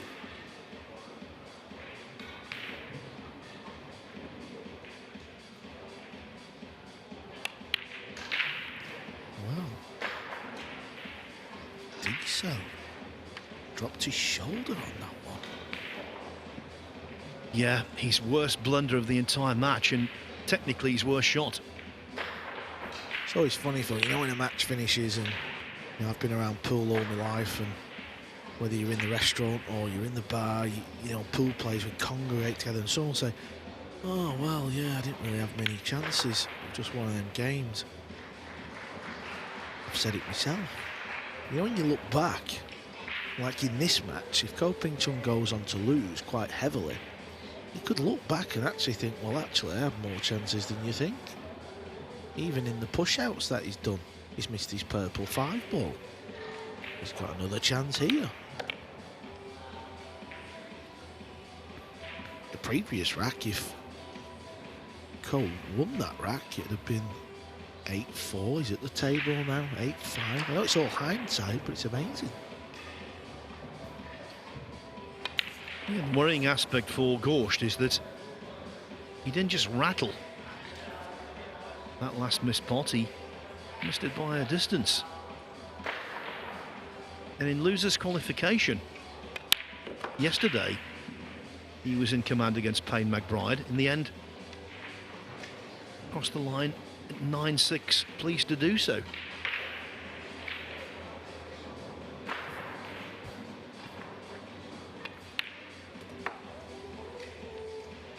And after a few stumbles, and he stumbled here.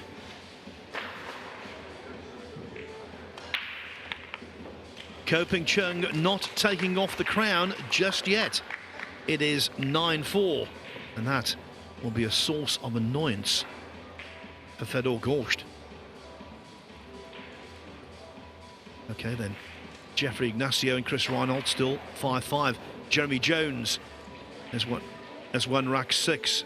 He trails BJ Ussery 4-2. As for table 1, it's still going on. Francesco Candela has come back to trail only 9-6. Yeah, SVB still a big favourite to take this match, but that sort of 9-6 area, 9-7 raised to 10, sometimes that can just mean one shot, Phil. Just one little shot.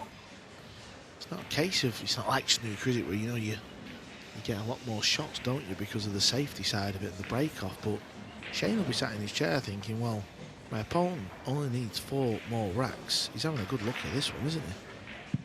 He's Candela, he's kicking at the blue too. Can't blame him, he's got to make sure he hits this ball. Maybe it's off the break actually, because he's looking at rolling the cue ball there, so it's obviously off the break this, he's not hooked. So he'll be calling a push out. Bit of vision there from myself. Or is he kicking? Styles make fights. SVB likes to get on with it. He's a power player. Candela, the complete opposite. And he's not doing it on purpose, is he, Phil? It's just his style of play. It's a little bit like darts. You have dart players that play very quick. Some that play a little slower. But it's always the quicker players that struggle, isn't it? Against the slower players. It's never the other way around. Yeah, 99 times out of 100, if you've got a quick player and a slow one, the slow player will dictate the pace. Yeah, because we come over to this table and he's probably took a good 2 minutes since we've come over. So it is the push out. It's unusual to take that long on the push out. Yes, because right now it's the final day today, but this is the last day where there is a shot clock on the main match table and on none of the others.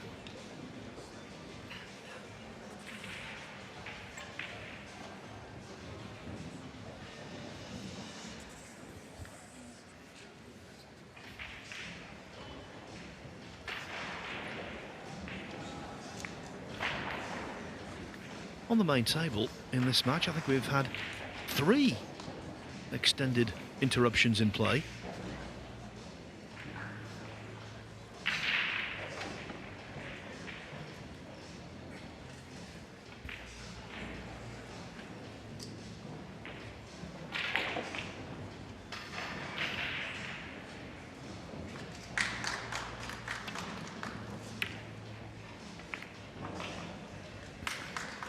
Shane may be tempted into the bank, into left centre pocket, as opposed to playing safe, because he knows if he nails it, he'll have a chance to win the match. It kind of lines itself up for it. He's got to play it hard. That will straighten the 2-ball up. Doesn't need to go for it. We'll just lock him up behind the 3.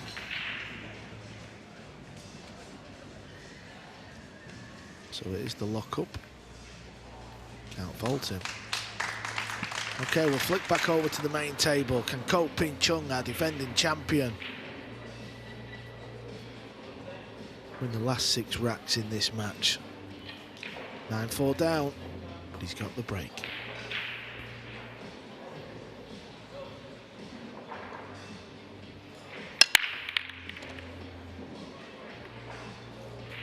Needs a 9 out the way, and he has. It's a chance.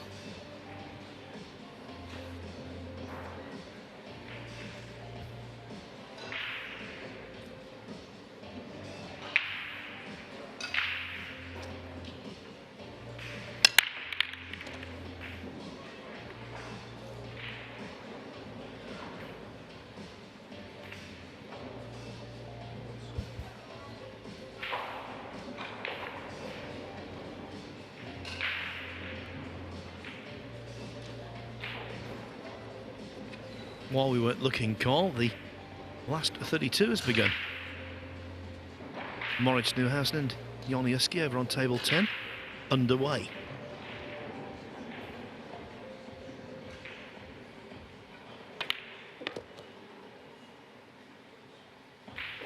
I must tell you about table 23, Johan Chua handing out a 10-0 whitewash to Naokioi.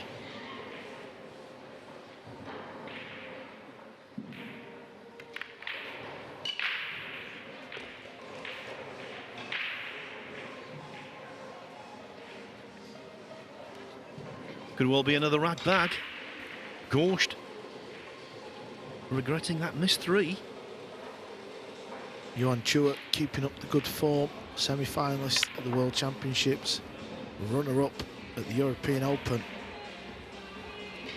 and he's into the final 32 here at the US Open. And he will be favourite to beat either Vijay Usuri or Jeremy Jones next.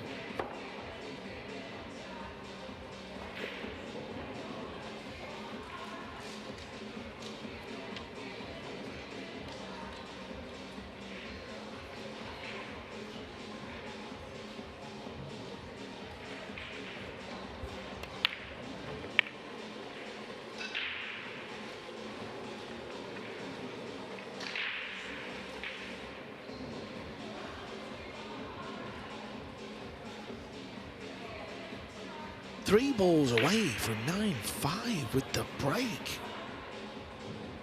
It's achievable. It's more than doable.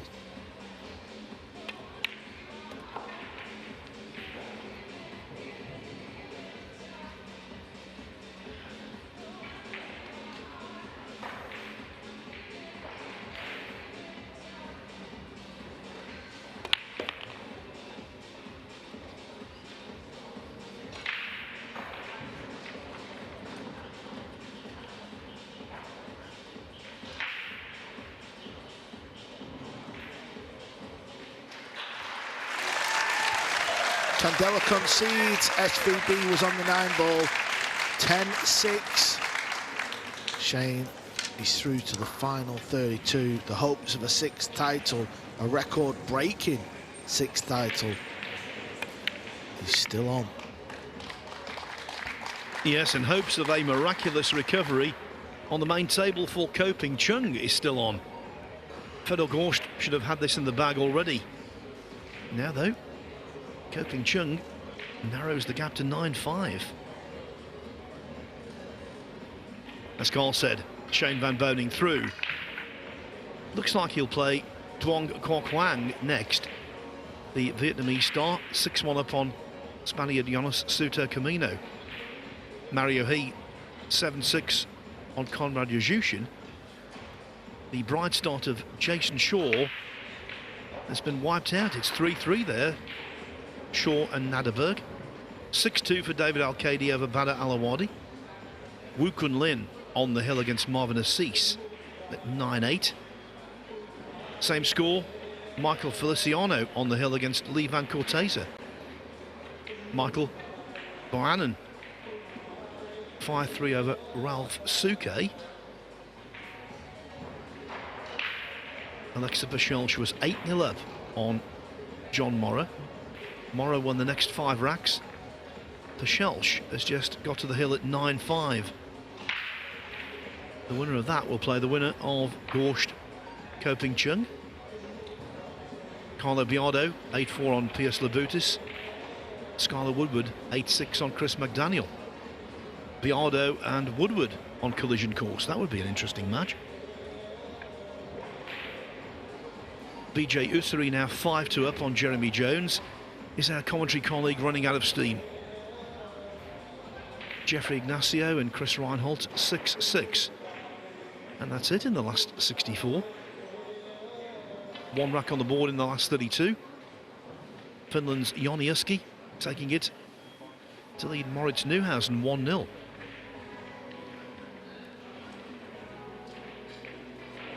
So we've brought you 2 matches in the last 64. We'll bring you 3 in the last 32.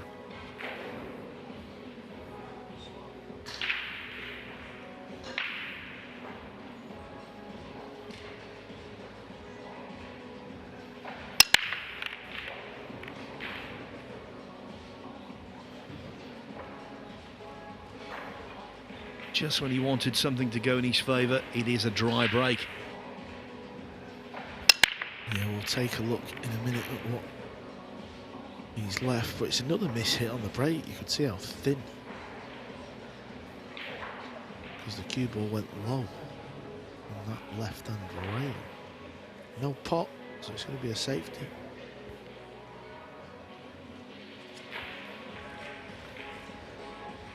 At the European Open, Phil, Fedor Gorst was 9-5 up against Skylar Woodward and lost. So it can happen. It can indeed.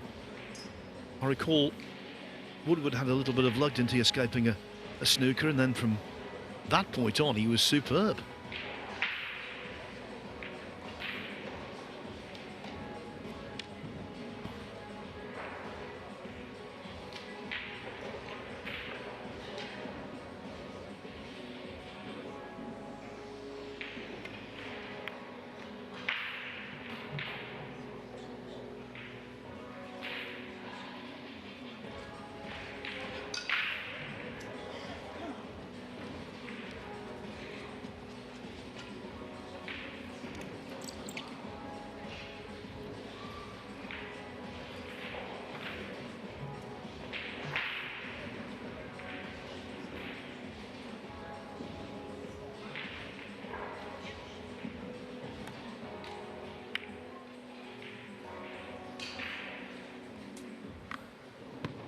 Overhit. Chance of a better safety here.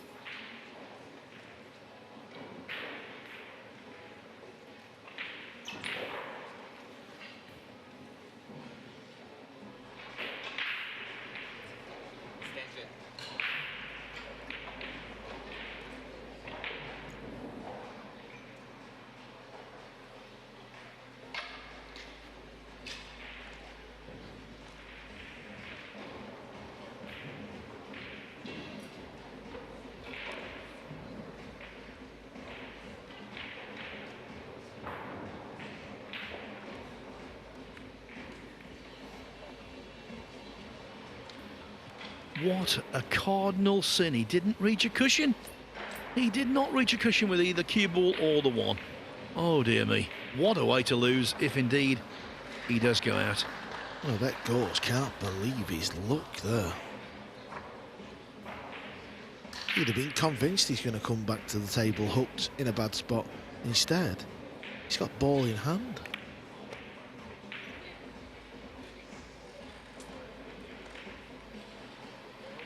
Not a road map, but he can dish from here. He can do what's necessary. Yeah, green 6 to the brown 7 is where this rack and this match will be decided.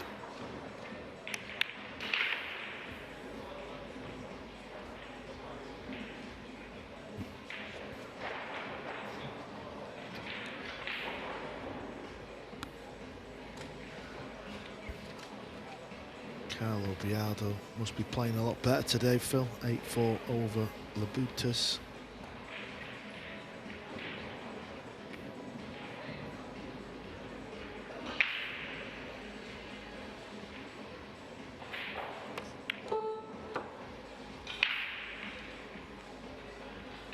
Yeah, Carlo Biardo, a devotee of the wooden cue, has gone to carbon. Maybe in the getting accustomed to it phase. Mind you, we did win the World 9-Ball Tour ranking event at Racks, didn't he, in West Hempstead, New York at the weekend, overcoming Alexander Kazakis in the final. Yeah, so he should have plenty of confidence.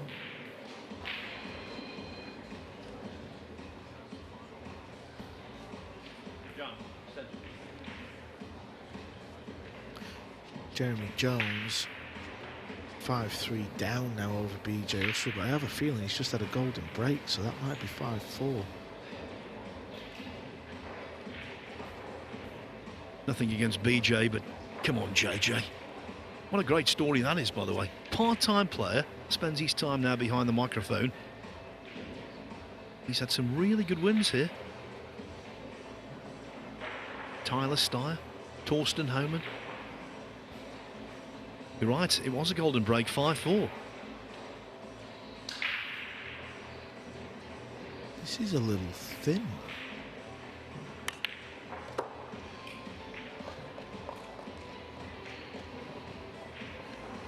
Boy, this is tricky. I don't even know if he can get down close to the brown 7 here. Got to play this hard, I know that.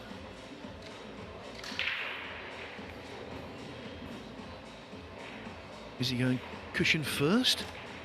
The way he was pointing the tip there. No, it was conventional, I believe. Oh, and that's very nicely done. He'll be happy with that. Ecstatic.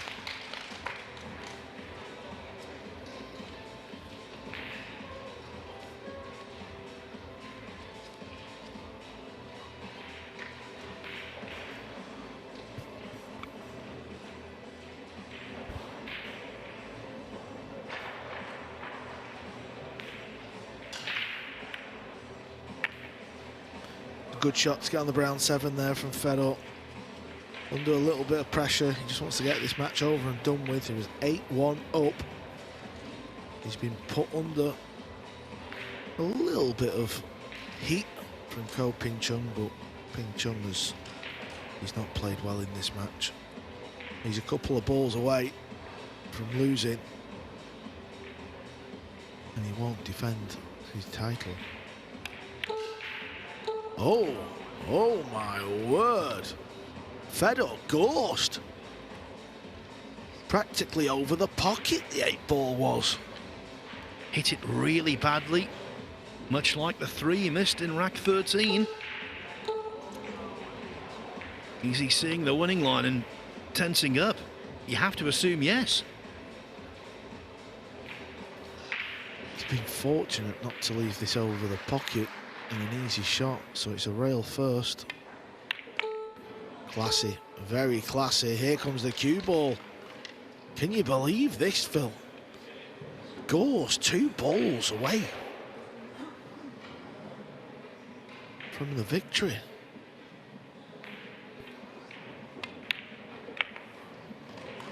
And now, this is doable for Ko Ping Chung. Make no mistake about that.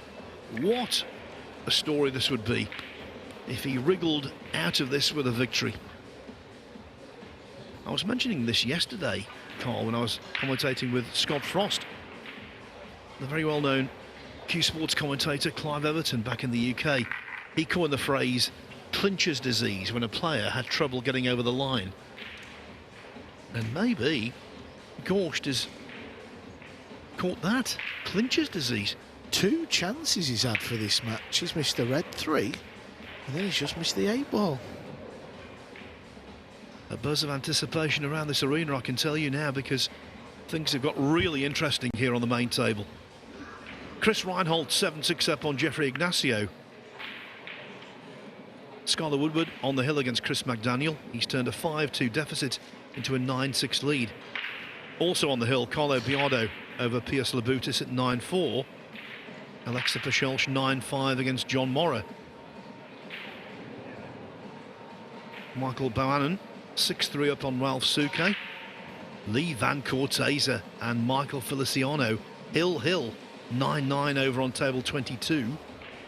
David Al-Kadi 8-2 up on Badr Alawadi. Jason Shaw in a battle with Karl Naderberg at 4-4. Mario He 8-7 up on Konrad Yuzhushin. And it looks like being Shane Van Boening against Duong Kwok Wang in the last 32, because Shane is through and Duong is 2 racks away from joining him, leading Jonas Suter Camino 8-2. With regard to the last 32, Oscar Dominguez has taken the first rack from Vitali Patsura. Shea Chia Chen 1-0 up on Mark Bosch de Bosch. And Joniuski 2-0 over Moritz Neuhausen.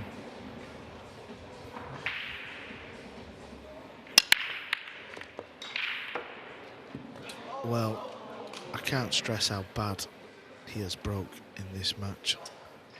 Watch where the cue ball comes off the yellow 1 ball. It's far too thin. That's why the cue ball's flying around the table. He's got no control, and that's why he's scratched.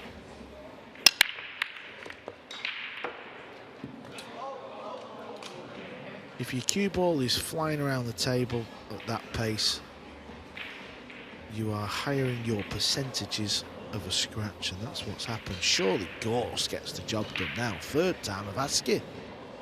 Yeah, you might say he was unlucky, and I suppose he was, but as Carl has explained, the chance of being unlucky was heightened by what he did with the break. Now, can Fedor just put the lid on this and advance? His prevailing emotion, if he does so, will be one of relief. Remember, he led 8-1 and 9-3.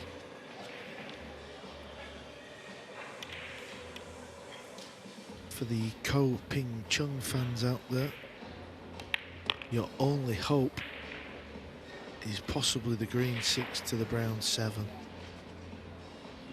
But from the purple 5 to the green 6, that's where it may go wrong as well, because he might not get ideal on the green 6 to get on the brown 7.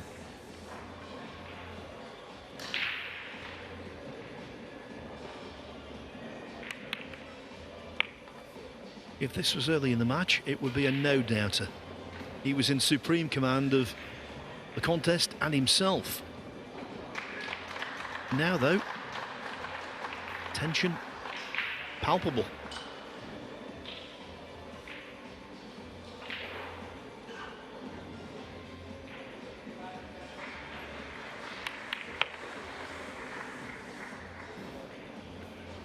Yeah, that's good. That makes life easy. Got a nice angle.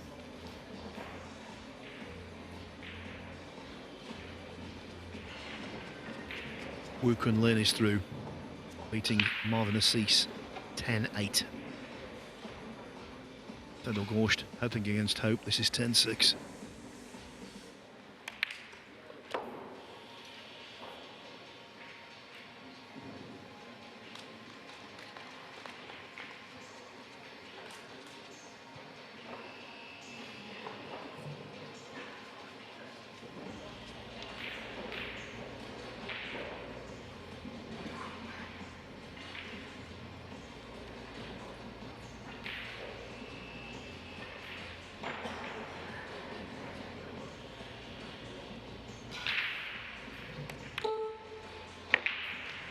Gorst's firm friend Skylar Woodward is through, beating Chris McDaniel 10-6.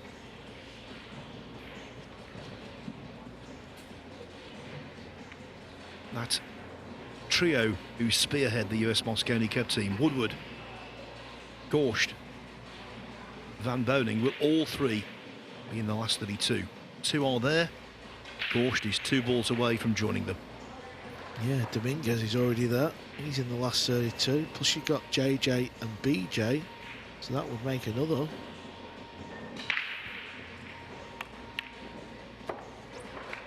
He will be relieved, there's no doubt about it. For the 3rd time of asking, he's going to get the job done.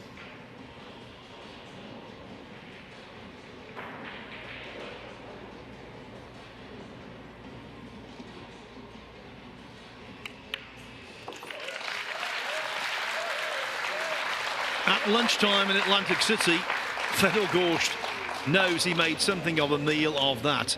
But in the end, when Ko Ping Chung scratched on his break in rack 16, Gorst held firm. He is through by 10 racks to 6.